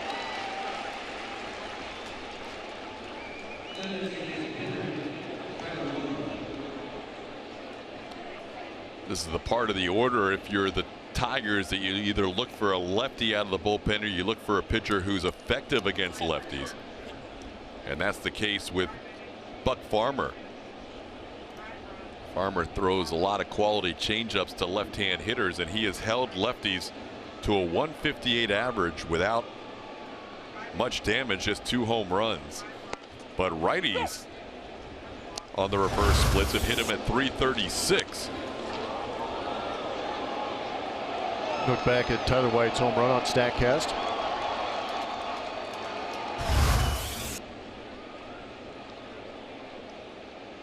Yeah, it's interesting, and just the pitches that Farmer has. The fastball in the low to mid 90s, changeup, and a slider.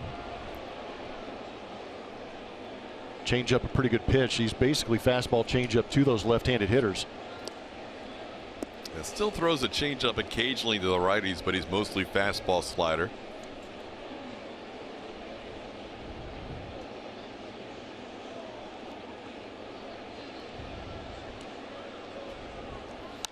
Tyler sends one high in the air into shallow center. Coming on Jones, still coming on, and Jacoby will get there for the second out.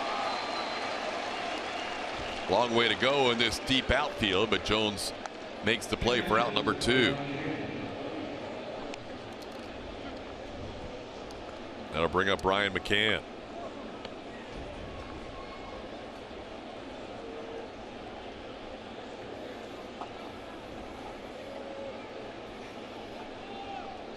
McCann has struck out and popped up.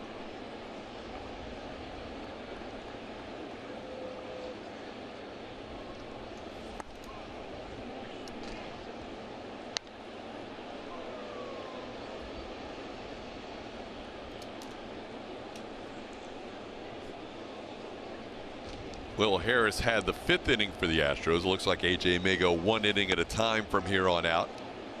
Joe Smith warming up. Could see the 6th in this 1-run game.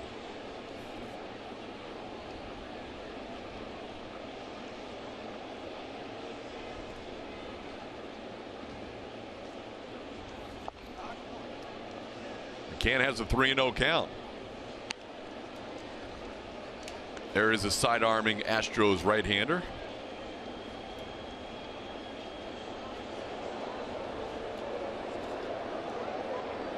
That cart, we have learned, just basically brings in the reliever's jacket.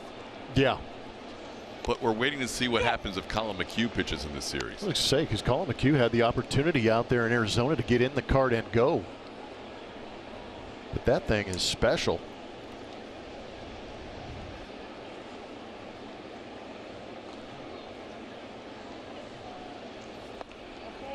Ball 4 misses outside. Brian McCann on base with 2 outs. I'll bring up Tony Kemp, who has hit a home run and also singled to the left. He's been on base a couple of times. Tony with that 2-for-2 night has his average up to 289 on the year.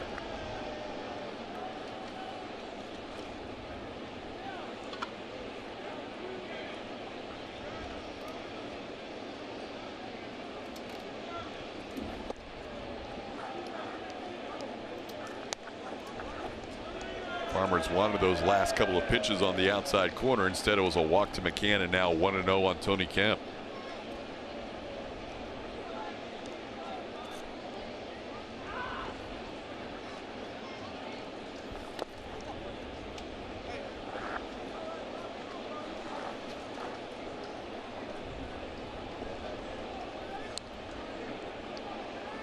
Now a little meeting with Griner going out there. Saw a frustrated reliever after the pitch to McCann was called ball 4. Now we're going to get a meeting at the mound.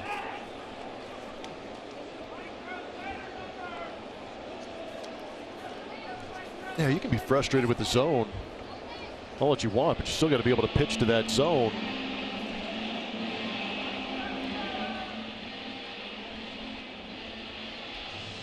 Come out to Minute Maid Park this Friday night for Friday Night Fireworks presented by Occidental Petroleum. The best fireworks show in town will be synced to reggaeton themed music.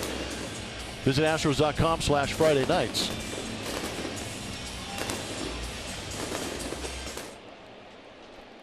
But getting back to Farmer and complaining about the strike zone, 38 walks coming into this ball game for Farmer in 61 1/3 innings. Might have a little bit to do with the command. Also, you can't ask the umpire to expand too much to try and help you out. There you go, 3-0. Kemp won't leave the zone here for at least a pitch, you would think. Well, on top of it, you've got to face a ball club like the Houston Astros, who do a pretty good job of taking those walks and not expanding. Farmer has the lowest strike percentage of all relievers for the Tigers.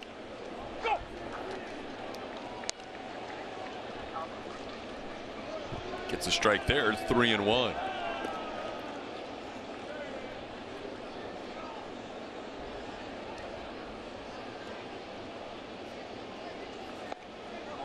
Now he's come back for a full count. So Brian McCann will get a head start with 2 outs.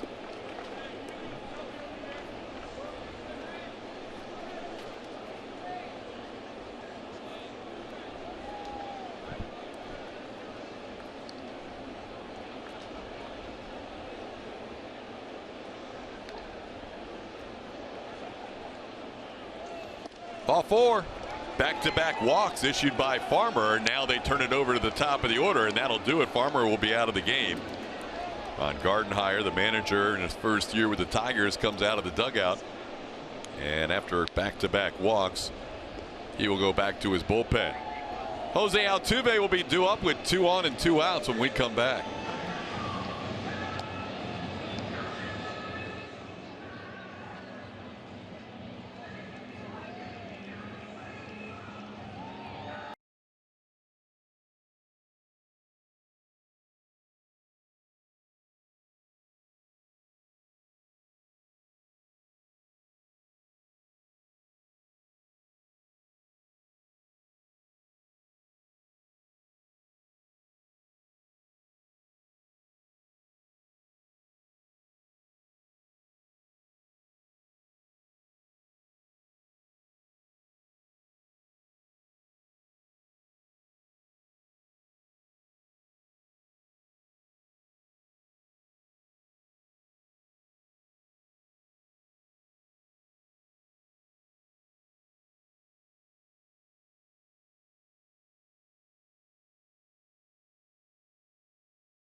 We gave you some clues from minor to major. Old school D equals W's, and he was mic'd up. Who is it?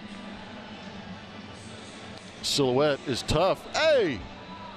Good buddy, Steven. He might need to take a nap. I think we just caught him yawning. Steve Sparks.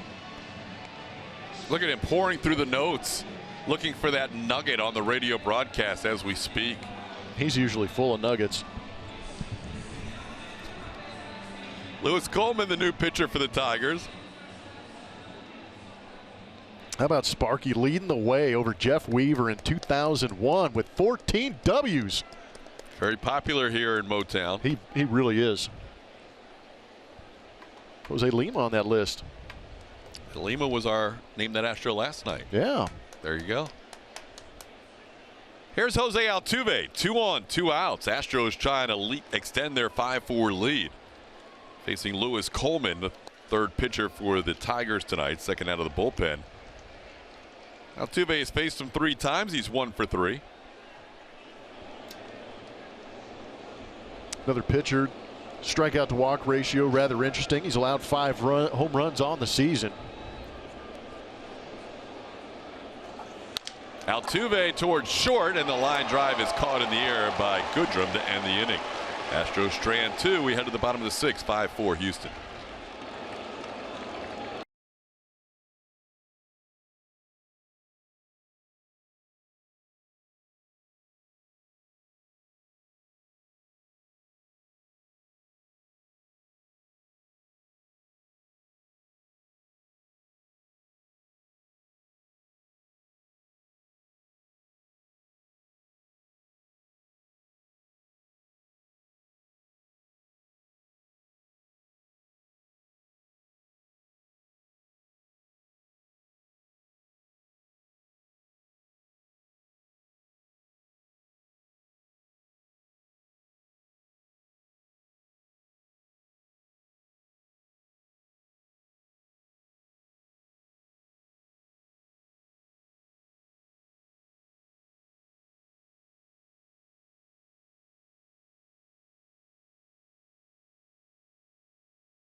We're looking at the catcher today. Last year that team was so good, but one of their weaknesses would have been throwing out runners last season.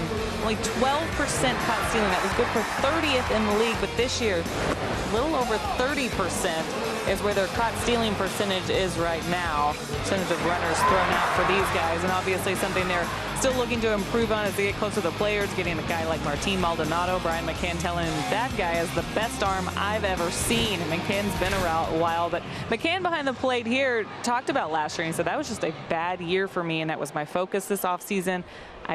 I've been much better so far, but I'm continuing to work on it. He said, now that I'm healthy, I can really push off my backside. And he does work on it before every start. He says there are things he does that are a part of his routine in order to focus in and be better at that. He said, last year there were just some layups for me, and I couldn't come through for my team. TK? Yeah, that's McCann being humble and always self-critical and trying to find whatever he can to help his team. And he knew last year that the defense wasn't where he wanted to be, and that was, as Julia said, something he really worked on this offseason. No, he really did. We saw it in spring training, and then the knee acts up on him, and it's tough when something physical keeps you from doing what you want and what you feel you're physically capable of. So you got to give Brian McCann credit, even at this point in his career, still working on things, trying to get better. Ronnie Rodriguez with a 1-1 count, facing a new pitcher for the Astros. Joe Smith has entered the game.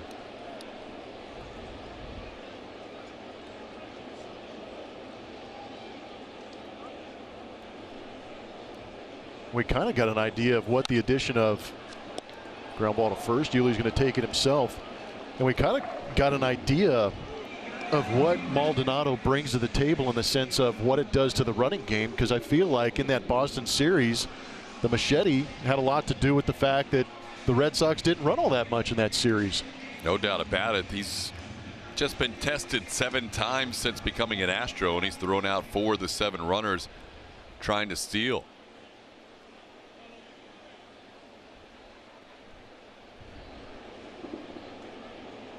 Here's Doel Lugo facing Joe Smith.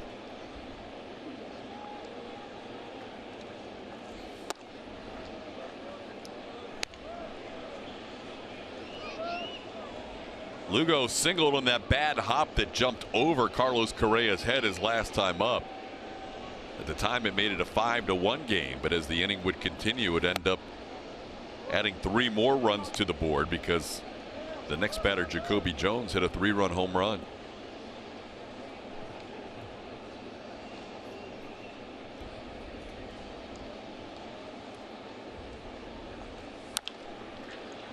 Towards third. That's a fair ball. Bregman making a nice play on the move to retire Lugo for out number 2. What a great decision by Alex. He got a good jump on the baseball. I believe if he didn't, he probably would have let that ball go foul, but because he got such a good jump on it that he decided to go ahead and try and grab that in fair territory and make the throw across and get Joe Smith that out. You can see fielding it right in front of that bag. Might have been tailing into foul territory, but a great play. We know Alex going in that direction has made some pretty strong and accurate throws. Here's Jacoby Jones. He came up with that 3-run home run.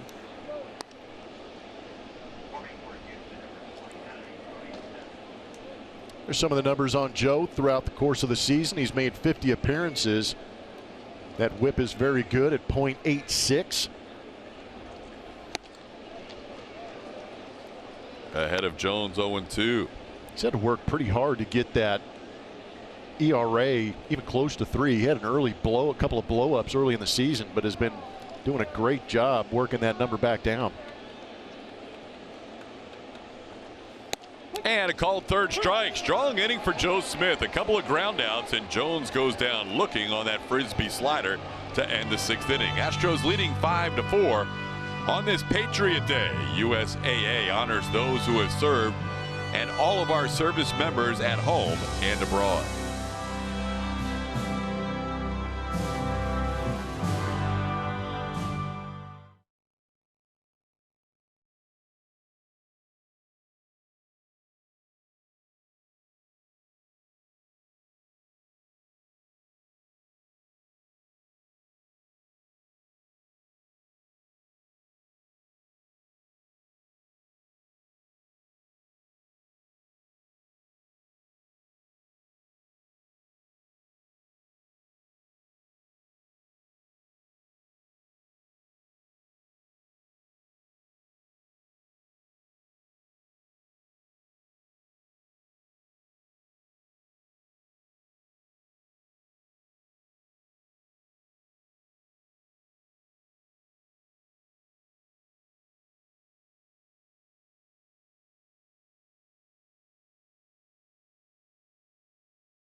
Alex Bregman again putting up some good numbers. Comparison at age 24 seasons through 141 games with Tiger great Miguel Cabrera. Similar batting averages. Some good production numbers from guys putting up big numbers. Got to remember Miguel Cabrera jumped into the league at 20 years old with the Florida Marlins. So at age 24, 4 or 5 seasons into it.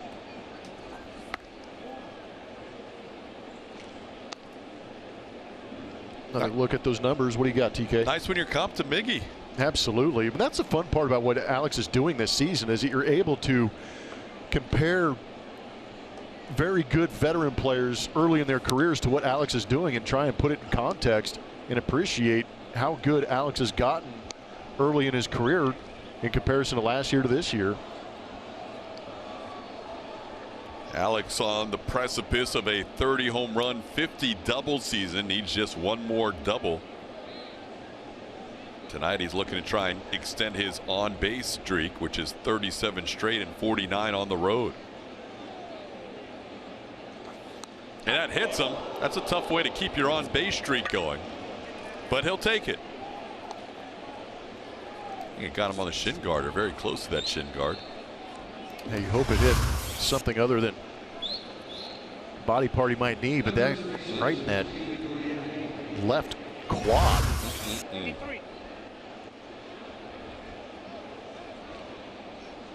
Feel that IT band locking up right now. That 50-game streak on the road is one shy of a franchise record set by our broadcast compatriot Jeff Bagwell. And Alex is going to get a little attention here as Jeremiah Randall will check on him. Squared him up pretty good. There was no ricochet or glancing blow about that. That's just a good old-fashioned baseball right into your quad.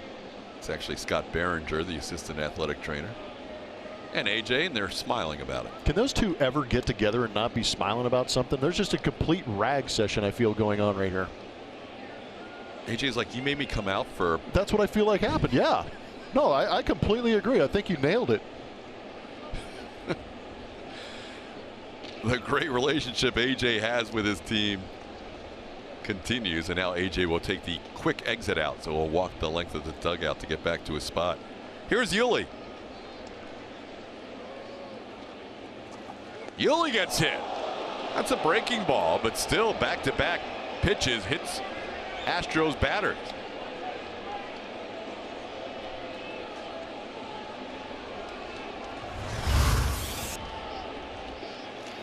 Good Lord, that's a terrible pitch. It's almost worse when you know you're going to get hit by it. You can see Yuli embracing for impact and still not enjoyable. Catching that left elbow. Might have been just above that pad he has. Coleman's now hit 6 batters on the year in 46 1/3 innings. And Scott Behringer will walk up another Astro down the first base line. Although he caught up with Bregman once he reached first. Some quality TV time for his family and friends back home. Yeah. It's always important, especially on a road trip. Game 5 of 6.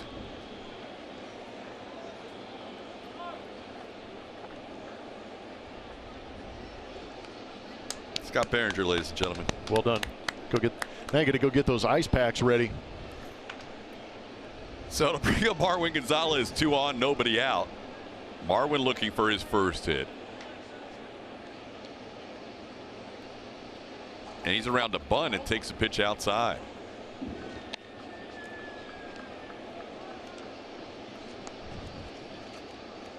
Marwin is grounded out, lined out to right, and flied out to center field.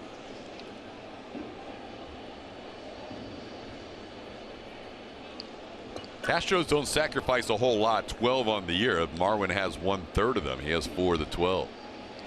We've seen him bunt for base hits and sack bunts. Now swinging away and grounds one foul. That was the best play of the night by Ronnie Rodriguez. Unfortunately, doesn't count. You're only saying that because it went in his glove.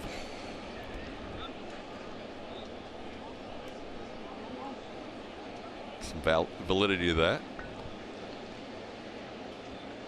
You know, the bunt is always an interesting topic, especially in the last, couple of years when the analytics jump in. Why do you want to give it out to move guys up? But I like the bunt with nobody out, runners on first and second in those last 2 or 3 innings, just because it puts pressure on the defense late in ball games and gives you an opportunity with a base hit to score at least 2 runs instead of 1. He misses it there, and so now he probably won't be bunting with 2 strikes. I kind of agree with you too, and in the scenario here, you've got a young infield that has already shown they are prone to making mistakes, and you put a little pressure on that infield, and who knows what might happen. Yeah, but the other thing I don't like about the bunt is the one strike bunt, because if you don't get it down, it puts you in the situation that Marwin's in right now in the 2-strike count. All of a sudden you're on defense trying to fend off some pitches. Astros' last 3 hits have all come on 2-strike counts. In fact, they were all 0-2 counts. Astros don't have a hit since the Altuve base hit in the 4th.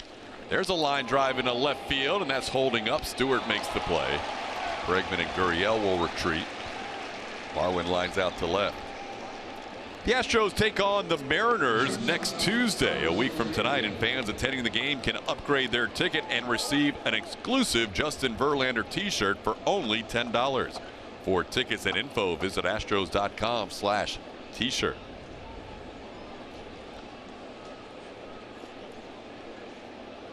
JV shirts in attendance again tonight. A special welcome here from the Comerica Park crowd last night. Carlos Correa bats with 2 on.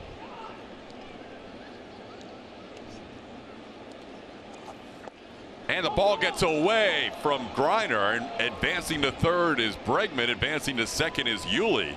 And now 2 are in scoring position with 1 out. The way he's not reacting, there may have been a cross up there. Yeah, it's not easy with a guy like Coleman either. That sidearm delivery creates a lot of sink, and then the slider coming across the plate. But yeah, he was anticipating break, and it stayed on that inside corner. That'll cost Griner a pass ball on the cross up. So now the infield has to come in against Correa with a 1-0 count. Great opportunity here for Carlos, although he won't get that opportunity. They intentionally walk Correa to load the bases to get to Josh Reddick. And out of the mound comes Ron Gardenhire with the left hand hitting Reddick due up. He has hit lefties better than righties this year. And Gardenhire is going to go to the lefty. We'll have a pitching change. Bases loaded, 1 out in a 1-run game in the 7th.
And the bases are loaded with Josh Reddick due up. The Tigers go to the lefty, Daniel Stumpf. 50 games on the season for Stumpf. 1-4 record, 34 innings pitched, 16 walks in that time. Also has 34 strikeouts. He's been good in his last 9. Can get to 93, 94 on the fastball. Also has a changeup and a slider. Fastball, slider, 2 left-handed hitters. Yeah, more sliders than fastballs. So Josh Reddick, who has actually been much better this year against left-hand pitching, which is rare in his career, 287 against lefties, digs in and takes a pitch for a ball.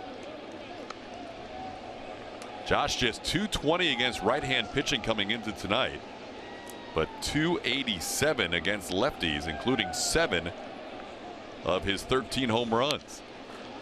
Gets a good swing there, but fouls one back. Bases are filled with Astros. Alex Bregman hit by a pitch. Yuli Gurriel hit by a pitch. Carlos Correa intentionally walked.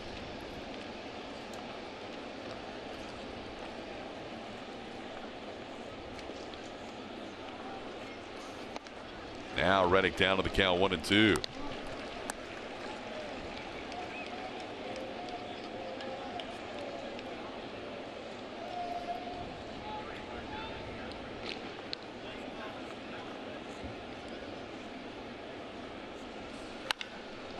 Pops a fly ball into shallow right field. Long run Castellanos. He will get there and make the play. Bregman can only bluff, as Castellanos did not have a long throw to make for the second out.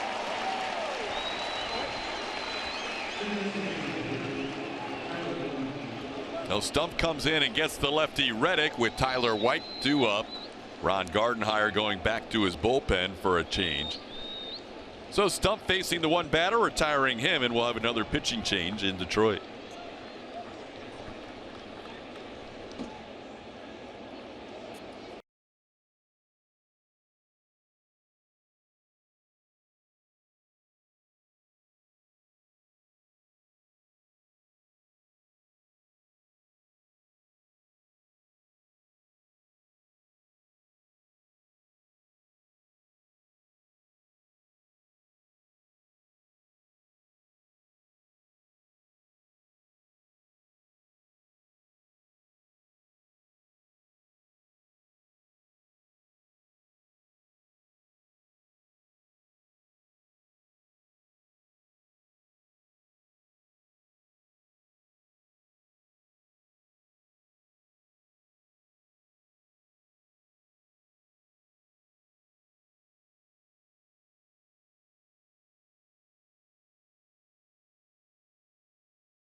Lewis Coleman started the inning, loaded up the bases with one out. Daniel Stump got Josh Reddick, and now Victor Alcantara taking over. He's a 3-pitch pitcher. 94, 95 on his fastball. The changeup at 88. Power slider averaging 90 miles an hour on that. In 22 games, he's allowed 4 home runs, 17 strikeouts, and 24 2/3. Good ERA at 2.55. Well, he'll face Tyler White. White earlier in this game with 1 on and 1 out in the 4th inning did this. Got into that one, wanted timeout, didn't get it, but eventually launched it out there. You see the fins up on the boys. Man, the Sharks stare. I think the guys in the bullpen are anticipating something here. Are they ready? They're all on the top ledge of the bullpen, standing up on the chair, anticipating another Shark attack. I tell you what, that's how it's been for Tyler White. Not only has he had a lot of hits, but he's had a lot of big hits, and he's had a lot of them late. Well, see what happens here. Bases filled. Astros leading 5-4. And Alcantara starts him off with a strike. A little hesitation in that delivery from Alcantara. Kind of short arms it too. Sometimes those guys that don't have that long, lengthy arm delivery, ball kind of gets on you a little bit quick. White has also flied out to center field a couple of times. Takes a pitch there for a ball. It's 1-1. Astros do not have a hit in this inning. Lewis Coleman hit 2 batters, and then a pass ball advanced them to second and third. Intentionally walked Carlos Correa. And now the 25-year-old right-hander Alcantara in there facing Tyler White. And White fouls one at the plate. It's 1-2.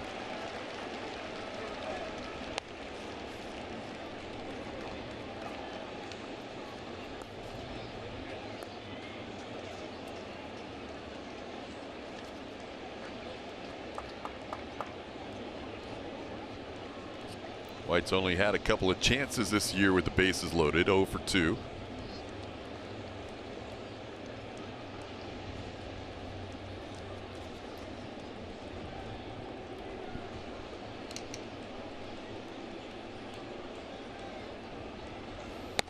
way outside, 2-2.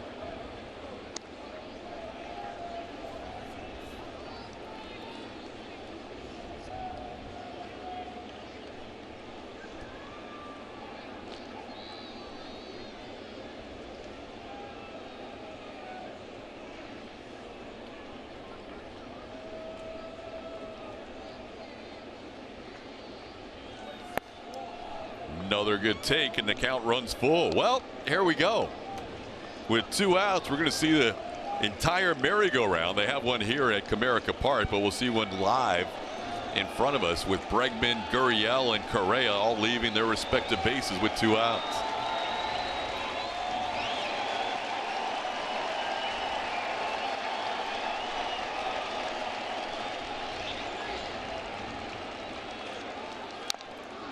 And we'll do it all again as Tyler fouls one back.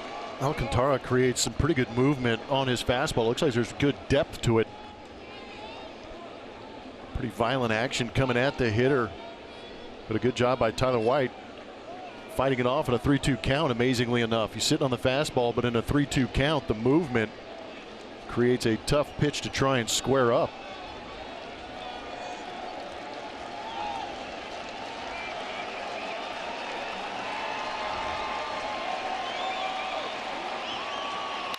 Ground ball towards third. It bounces off. Candelario recovers, throws, safe at first base.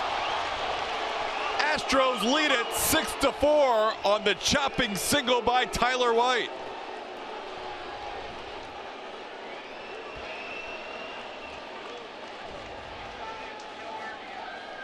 Well, they're going to call that an error. Nonetheless, a run scores. Possibly. Ball bouncing out in front of Candelario, bare hands it, slings it over to first base. Matches from Supermo. Looks like that ball has impacted the glove before Tyler's foot gets on the base. That's not the review we were hoping to see. That one will get overturned. Crazier things have happened, Todd. I'm already changing it to a 5-3 Plummer. I would love to look through. Well, the only thing that could really possibly happen is maybe the first baseman came off the bag. Jerry Davis, the crew chief, making the call. They're showing the replays here at Comerica. Fans feel it's going to be reversed. Tigers are leaving the field after watching that review. So no error. It'll be a 5-3 when they overturn this one in a hurry. And the Astros are out of the inning. Still 5-4. 7th inning stretch time here at Comerica Park. The Astros could not take advantage of 2 hit batters and an intentional walk.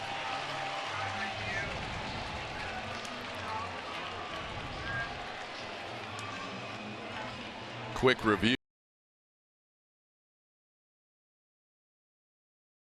Remember back 17 years ago on September 11th, the tragic events in New York. And for our 7th inning stretch, we will stay right here at Comerica Park, as we will throughout Major League Baseball tonight, for the singing of God Bless America. The Detroit Fire Department.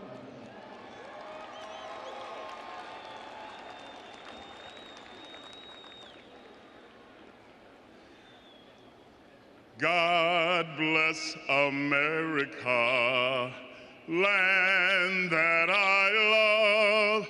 Stand beside her and guide her through the night with the light from above. From the mountains, through the prairies, to the ocean, wide with foam. God bless America, my home, sweet home. God bless America, my home, sweet home. Nicely done. Time to send it to Kevin Eschenfelder and Mike Stanton in our Rooms to Go lounge.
Park on a Twitter Tuesday, and we asked you to share your memories of 9/11. Where were you? And bringing the game of baseball into that, we got this tweet from Morgan Mrs.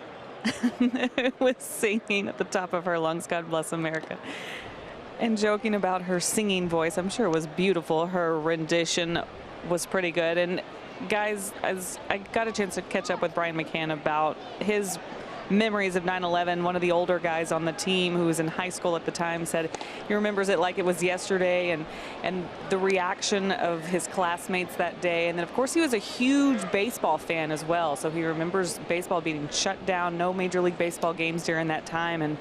And then, of course, the way the playoffs went in that World Series with the Yankees, he remembers the Mike Piazza home run like it was yesterday as well. Just those big moments that have stayed with him all of this time. And, of course, played in the Yankees organization, which they continue to do things to remember those that they lost in that city. But Brian McCann with some good memories to share. Obviously, a tragic day and sad times. But will never be forgotten. TK. Absolutely. And when you play for the Yankees, there are special ceremonies that go beyond the normal stadium ceremonies every year. The Yankees are home on that date. McCann, prior to his time with the Astros, a member of the Yankees. Hector Rondon, the new pitcher, facing the top of the order for the Tigers, ahead of Candelario, and he strikes him out. Hector Rondon comes in and picks up a strikeout for the first out of the 7th inning. Well, we showed you the first game back for the New York Mets was September 21st at Shea Stadium. This was September 25th after the tragic events of 9/11 back at Yankee Stadium, a game between the Yankees and the Tampa Bay Devil Rays. Phil Rizzuto and others unveiling the special monument in Monument Park commemorating those whose lives were lost on September 11th. Happened to be with the Devil Rays back then and watched that game, and there was so many emotional moments throughout the course of that first game back for Yankees fans and Yankees players, and police department and fire department from New York City are all lined up in between the athletes on the foul lines for the introductions of that game. 2-0 the count to Kristen Stewart. And he sends one up the middle for a base hit. So Stewart, who picked up his first major league hit last night, has a hit here against Hector Rondon with 1 out in the 7th inning. Good clean hit off the line, off that slider from Hector Rondon. 57 appearances this season. He has 14 saves on the season. He's moved back into that setup role for the Houston Astros. Didn't go so well last time out against the Boston Red Sox, but still very good out of that bullpen for the Houston Astros. Now he'll face Nicholas Castellanos. Not sure we see Rondon very often in the 7th inning, but A.J. Hinch calling on him here with the top of the order due up. First pitch to Castellanos is up and in for a ball. It's 1-0. Nicholas 0 for 3 tonight, 0 for 2 against Framber Valdez, and then Will Harris got him on a called third strike his last time up.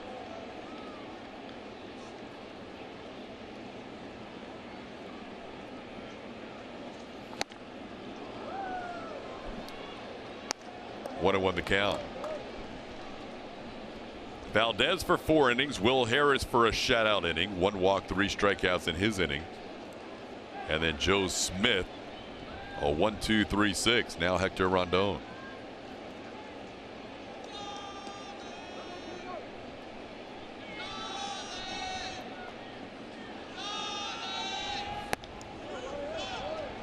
Two and 1 the count.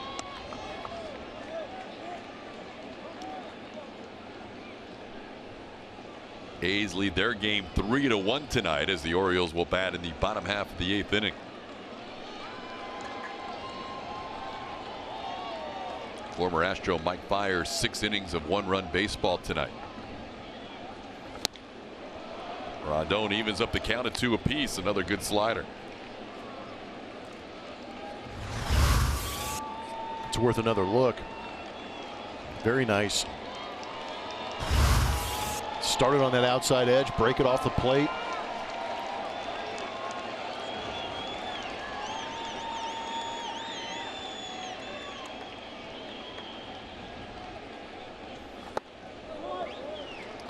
count's full. Right idea, but Castellanos, pretty good hitter, didn't bite on that one.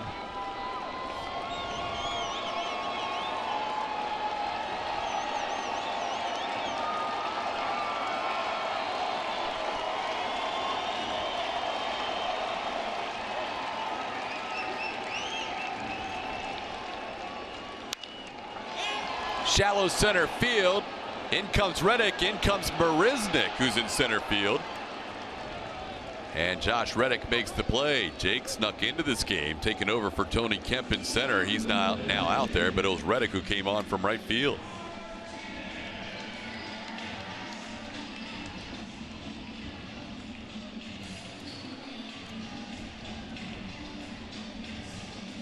So Marisnik will bat in the 9 spot, taking over for Tony Kemp.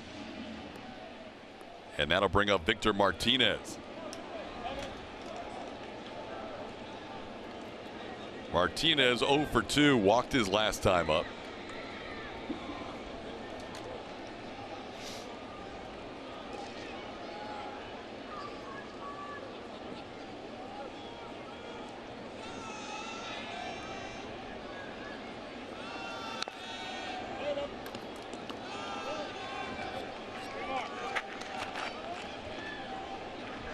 Astros winning last night 3-2.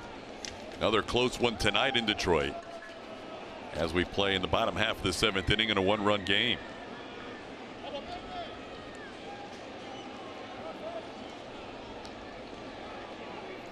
Astros faced the Tigers back in Houston right before the All-Star break and won 2 out of 3.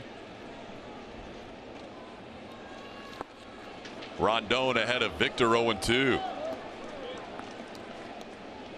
Another good slider from Rondon.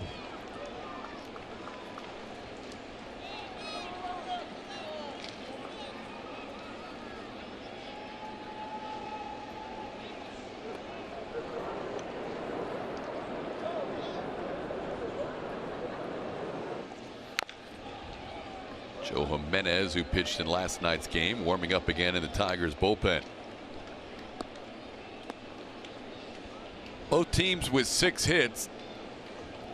Tigers have committed a couple of errors. Astros pitching has walked 5. Tigers have walked 4 and hit a couple of batters.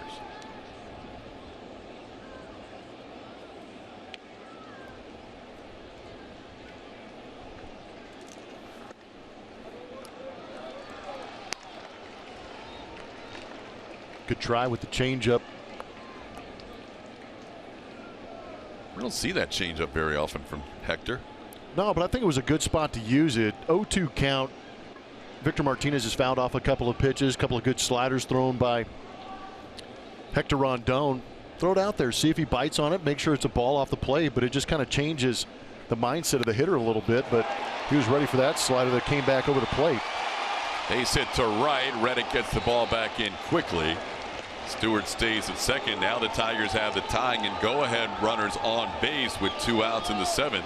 First hit of the year for Martinez against the Astros. He's now 1 for 14. Wanted to backdoor that slider. And how about Victor Martinez, professional hitter that he is, goes out and gets it and breaks it into right field. Now he's going to be pinch run for over there at first base, but a good AB. It's not an easy pitch to hit. No, it wasn't. And we'll see Victor Reyes pinch running for Victor Martinez. And he will assume that slot in the DH spot in the lineup. And now Rondon will face Nico Goodrum.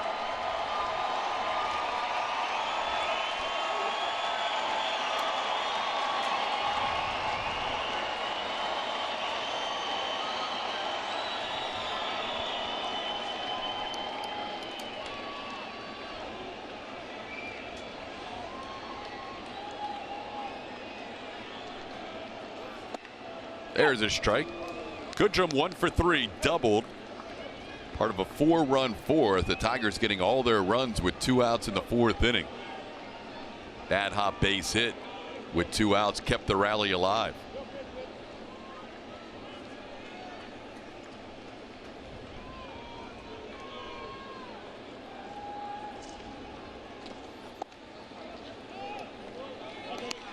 1-1 the count.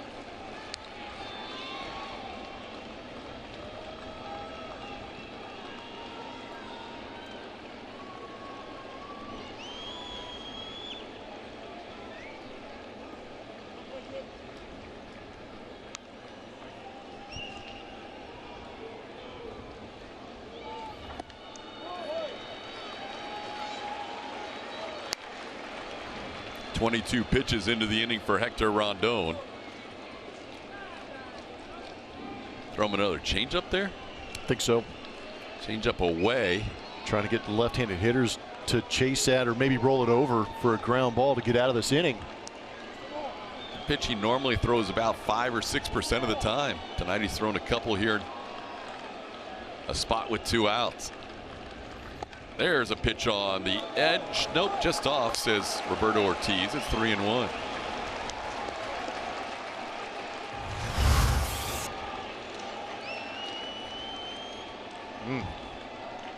Close, but not enough.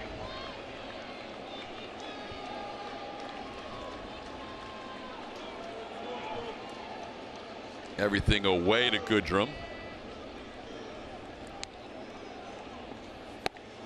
There's a strike called.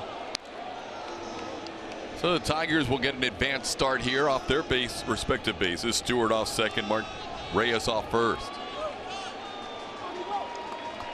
Young hitter probably looking for the fastball. Got the 3-1 slider. Will Hector Rondon throw it 3-2?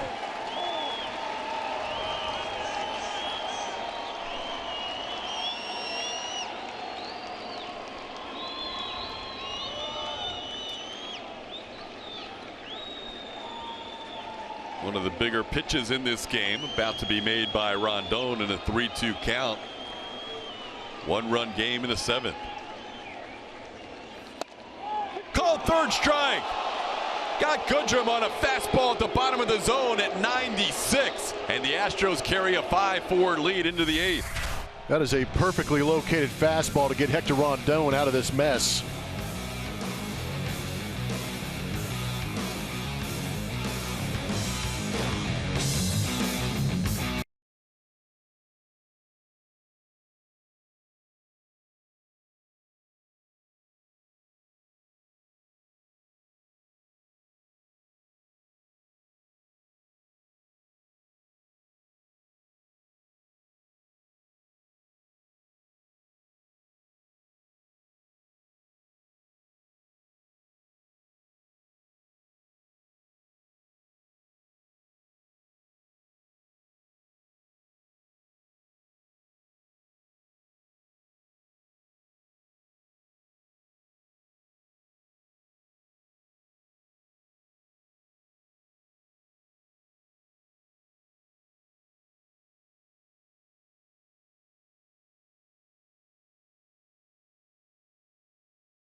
Getting a big strikeout for Hector Rondon to get out of a first and second 2-out situation, and now see if the Astros can tack on to this 1-run lead. Victor Alcantara back out there for his first full inning of work. He picked up the final out in the 7th inning. Brian McCann leads things off. He is 0 for 2 with a walk. He'll be followed by Jake Marisnick in the top of the order. Jose Altuve.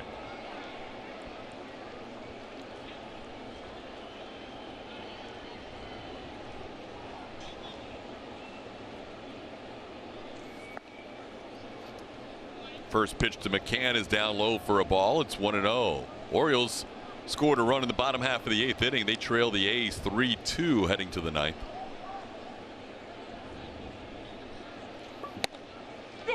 A rare late run given up by the A's bullpen as the Orioles scored one against Lou Trevino.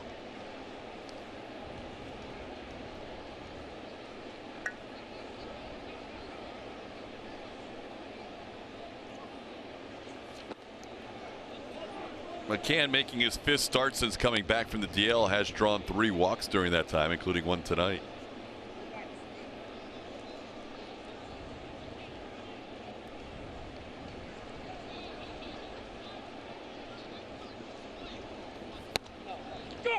Inside corner, Brian doesn't like the call. Instead of 3-1, it's 2-2.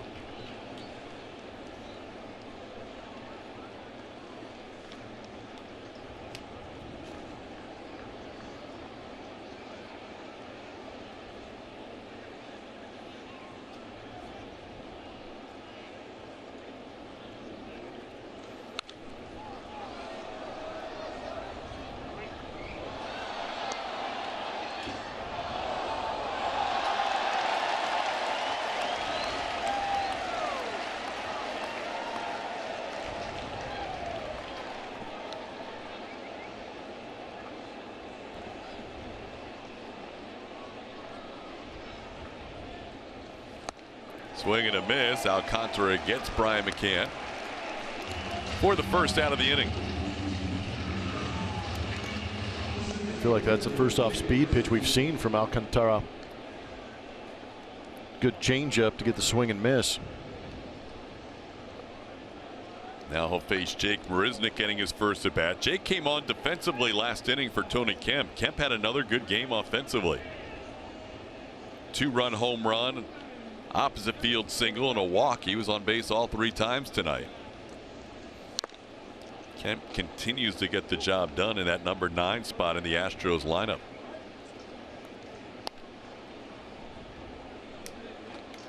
Jake fouls the first pitch off. It's 0-1.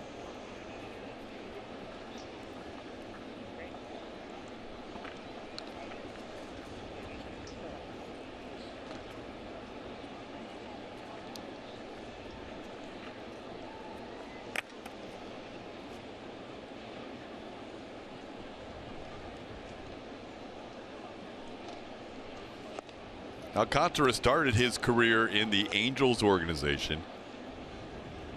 Signed out of the Dominican in 2012. Was his first pro season. He was traded here for Cameron Maybin leading into the 2017 season.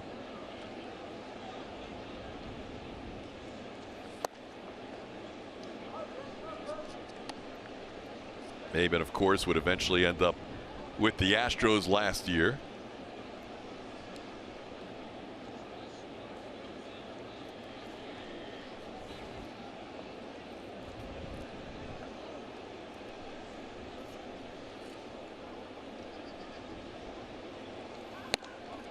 Upstairs, 3-1 to Jake. Jake showing some patience in this AB. Got himself in a hitter's count now.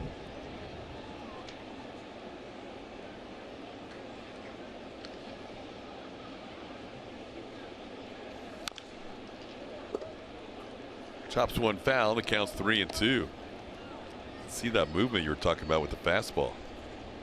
Yeah, he's got some late life to it, doesn't he? A little bit of a power sink. Or I should say power sinker, not to be confused with an actual sink.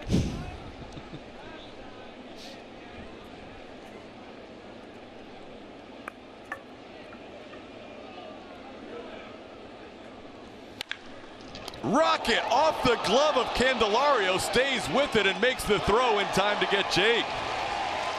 Boy, hit that ball hard. It popped out of the glove, but Candelario twice tonight has stayed with plays to record outs. Wow. Yeah, Candelario saying, hey, if you could stop throwing those barrel finders that are rocketed at me, I'd appreciate it. Right at you. Man. Line drive eventually turns into a 5-3, but that ball was ripped by Jake. 111.7 miles an hour off the bat. Yeah, that's getting on you in a hurry down there. Altuve lines one to short, and that's how this inning will end. Astros getting in some bad luck, a 1-2-3 inning.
The 8th inning, Will Harris pitched the 5th, Joe Smith the 6th, Hector Rondon the 7th, and now Colin McHugh comes on in the 8th.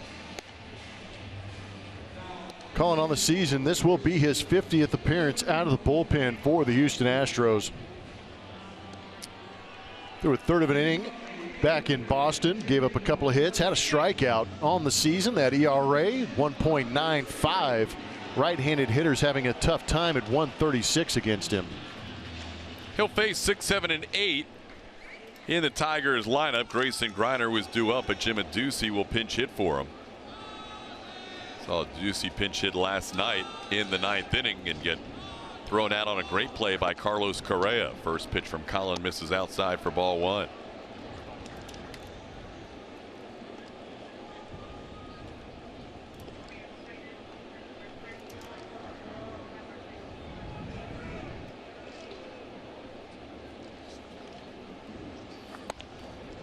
Do see a lot of pinch hit appearances for Ron Gardenhire this year. Takes a called strike. It's 1-1.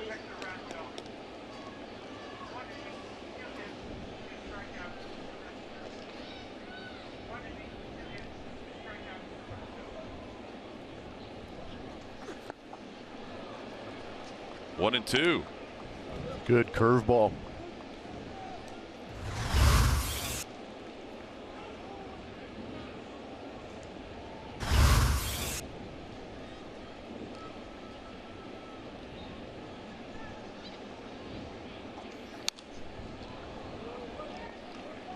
Collins so good in that first half of the season, had that sub ERA or just barely above 1 for most of the first half.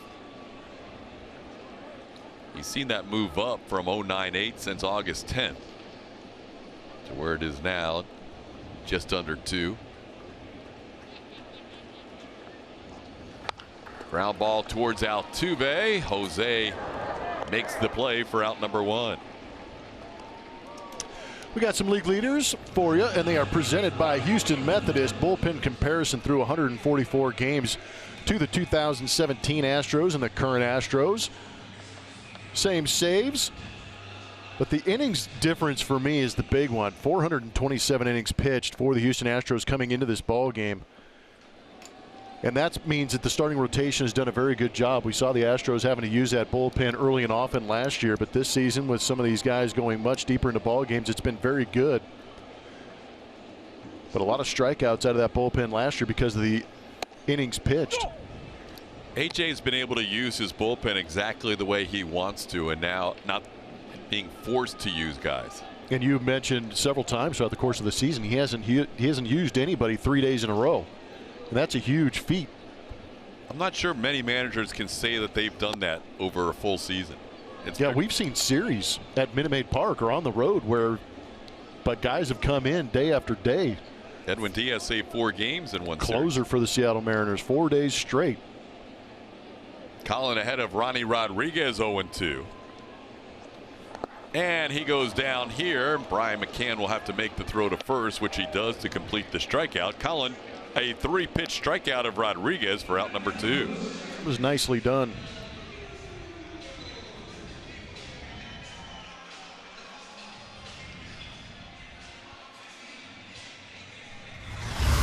On our matches from Supermo, you can see how Colin threw that curveball just a little bit harder, creating that early downward break. A lot of these young players who are getting their first crack at the big leagues probably haven't seen a curveball like Colin McHugh's very often. Yeah, I would imagine and you're facing these guys for the first time. You're trying to get accustomed to what they have, number one, but also some of the release point deception that these guys create too. McHugh started off to well. Lugo with the curveball, but missed. It's 1-0.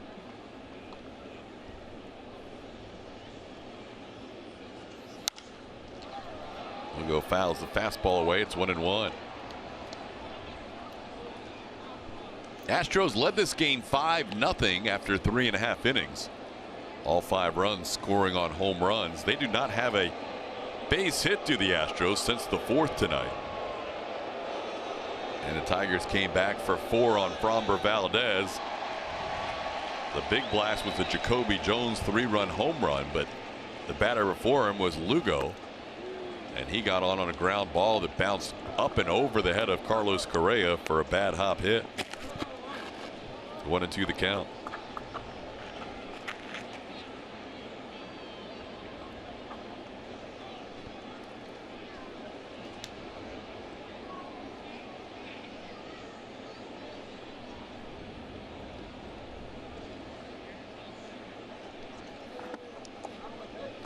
Inside, the count evens up.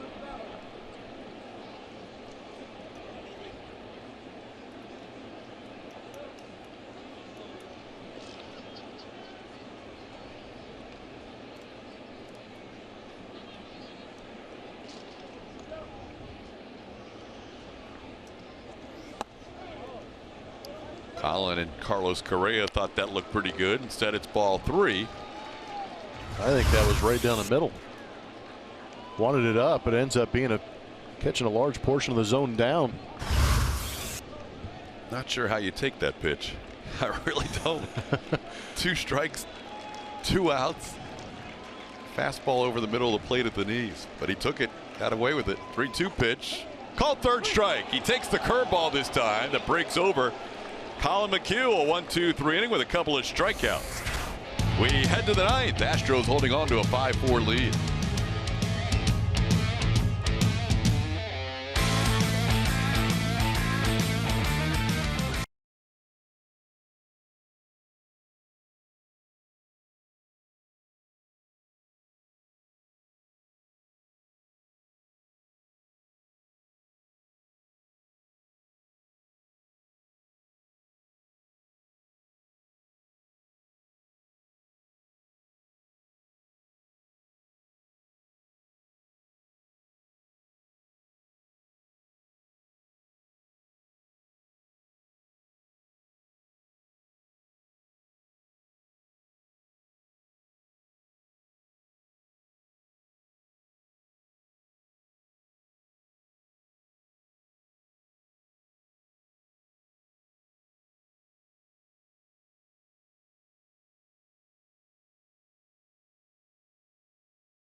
from tonight's Chevy Stropole.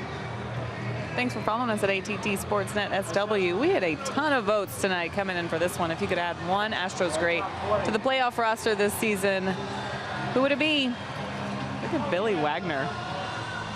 71% of the votes. That's a scary bullpen. Yeah, that would be. Billy was very good. Power left-handed arm. Part of me still wants to see Cesar Cedeno go out and play. Heard nothing but phenomenal things about the talented Cedeno.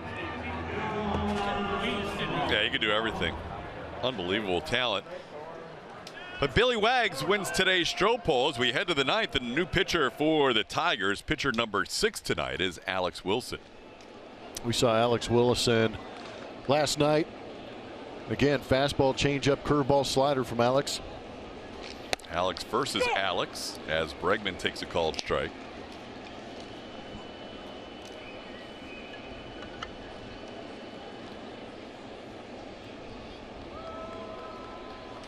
Bregman reached for the first time tonight when he was hit by a pitch his last time up. Grounds this one toward short. Nico Goodrum is there. Bregman is retired. He's 0 for 4, but his consecutive games reaching base continues. He's the first out here in the ninth. Ball game ended at Oriole Park in Camden Yards, and the A's held on to win 3-2. They continue to have the best record in one-run games in all of baseball. So the A's keep winning as they take the first game against Baltimore in that 3-game series. 88 wins now for Oakland. Here's Yuli fouling one away. They are 54-21 in their last 75 games. Wow. That's a pretty good pace. Yeah, and the reason they're good in those one-run games is because of that bullpen. They bolstered it big time. Tonight it was Rodney Trevino and Familia picked up the save tonight. Yuli grounds one foul again. It's 0-2. So right now, with the Astros game still to be completed, the A's trail by 2.5 games, and they are now 31 games over 500. Remember, this is a team that was 34-36, 70 games in. Line drive, right center field, and that is down for a hit. Getting over to cut it off is Jones. Yuli's going to try and stretch it into 2. He is out at second base. Jones throws out Yuli, trying to stretch a single into a double for the second out of the ninth. I applaud the effort. Yuli's been running much better this season and shooting that ball in the right center field gap, and you've got a right-handed throwing center fielder moving to his left. It would only take a perfect throw to get Yuli, and that's what Jacoby Jones did.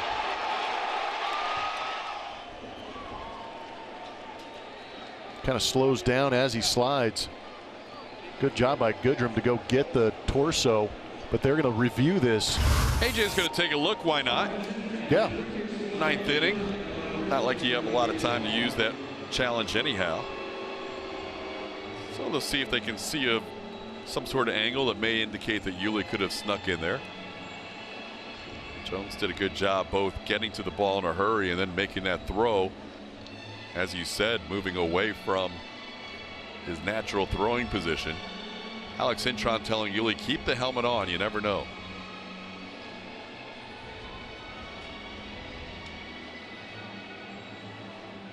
Literally, you never know. Yuli doesn't have the prettiest of head-first slides, I've noticed. No, he kind of slows up as he goes into the bag. More often than not, the reason those guys dive, because it's like running and jumping into a pool. You kind of create that momentum and dive out there to get the hands on the base early. LaPina kind of plants the pineapple into the ground. Yes, he does. Digging a little bit of a trough to get the Pina buried. Oh, we'll see. They're looking at it in New York right now. Marwin Gonzalez will be due up either with a runner in scoring position and 1 out, or bases empty and 2 outs. And here we go. He's still out. Yuli's second hit of the night, but thrown out, trying to get to second.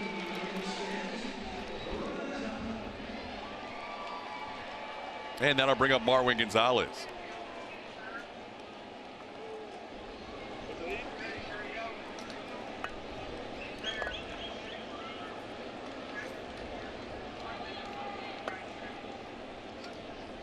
Marwin looking for his first hit. He's got a streak on the line in terms of hitting in road games. He's had 9 consecutive road games with a base hit.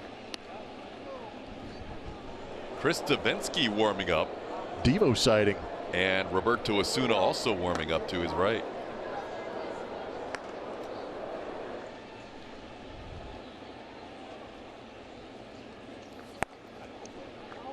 Down and in.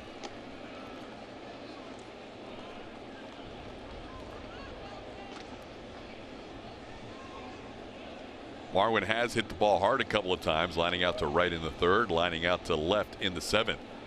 Tigers looking ahead to their 9th will have the number 9 hitter Jacoby Jones due up, and then the top of the order. And Marwin now with a 3-0 count. Carlos Correa on deck, hoping for another shot here. Astros now matching the Tigers with 7 hits. Yuli's base hit was the first hit for the Astros since the 4th. Marwin 3-0 green light, misses that pitch. Is 3-1.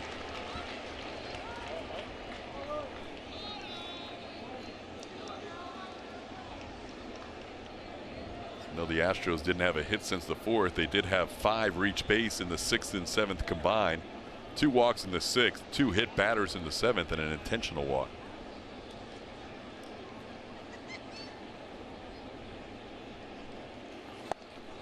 And Wilson back in the count. It's now 3-2.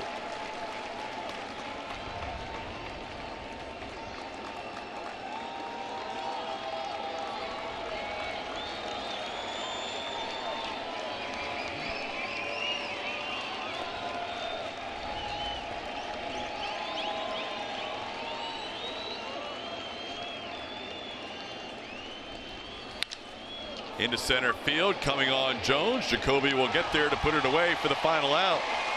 So just like last night, the Astros will try and protect a 1-run lead headed to the bottom of the 9th.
Baseball on AT&T Sportsnet is brought to you by Toyota. Let's go places. By Arctic, overbuilt, not overpriced. And by Jack in the Box. Try something different like Jack's Teriyaki Bowls for a limited time. We head to the bottom half of the 9th inning. Last night, the Astros were protecting a 3-2 lead. And tonight, it's a 5-4 lead. Same guy back on the mound, Roberto Osuna. Yep, back-to-back nights. Picked up that 16th save last night against these Detroit Tigers. Looking to pick up number 17 right here. 32 1/3 innings to get to those 16 saves. His whip at 1.05 is very good. 28 strikeouts to 4 walks.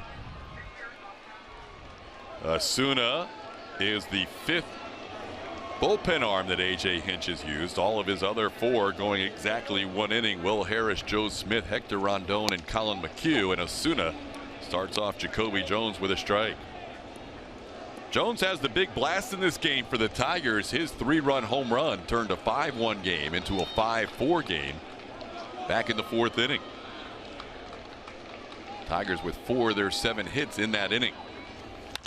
Sharply hit, speared by Bregman at third. Great play on one hop for the first out, and Osuna appreciates the work of his third baseman. The athleticism and reaction time of Alex Bregman makes him a very good third baseman. Watch the setup, a little bit of a hop, gets on the balls of his feet, and allows him to time that up. What the third baseman, or what Alex Bregman is doing right there with that little bit of a hop, is getting himself in a ready position when that ball is in contact. Not when the ball is in the catcher's glove, but just a little bit out in front of home plate so he can react to hot smashes like he just did on that play. That was a great play to help out Osuna.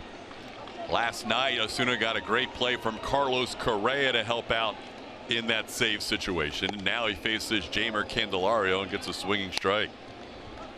Last night, Correa made a bare hand play to get the pinch hitter Jim Adduci for the second out of the 9th, and what would turn out to be a 1-2-3 inning for Roberto. Candelario 2 for 4 tonight. A couple of hits, a single and a double.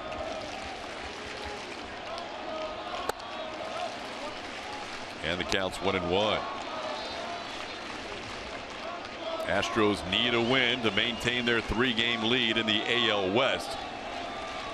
Oakland winning in Baltimore tonight 3-2.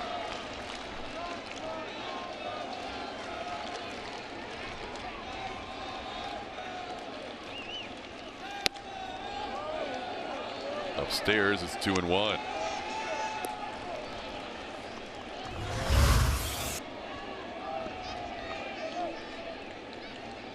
Or not.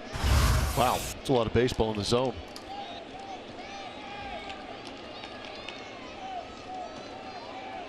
Yeah, usually that fastball right at the mask of the catcher is the top part of the zone, and that was right at the face of Brian McCann. Osuna brings a pretty good fastball, 95-96. But he's also got some really good secondary pitches. Just to remind everybody at home, the slider comes in at 86-87. He has a cutter that he throws almost 91 miles an hour. And he has a changeup that he brings too at 83, and all of them are quality secondary pitches.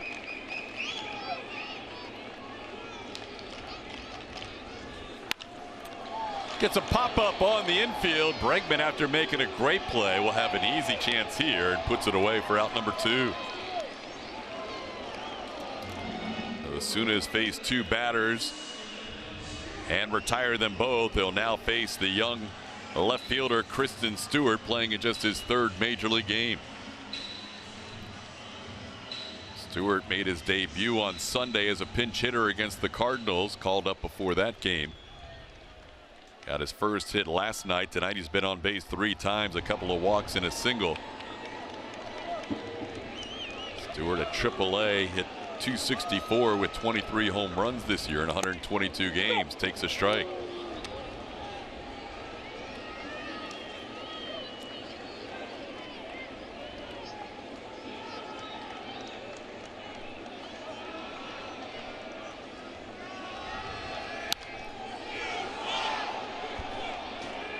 Oh, 2.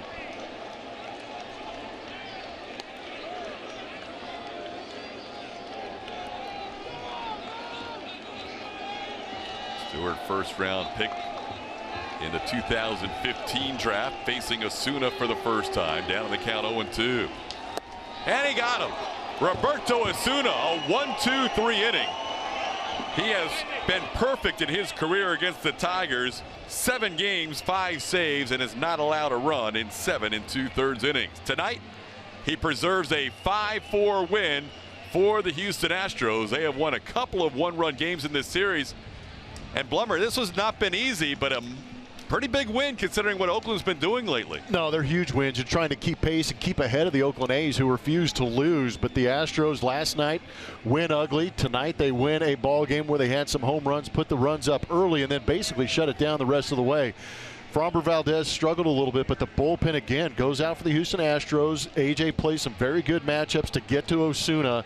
The Astros eventually win. These are tight ball games. They know they need to win down the stretch. Astros have a winning road trip, and they'll go for the sweep tomorrow. They're 4-1 on this trip, and they maintain their 3-game lead. Post-game show right around the corner.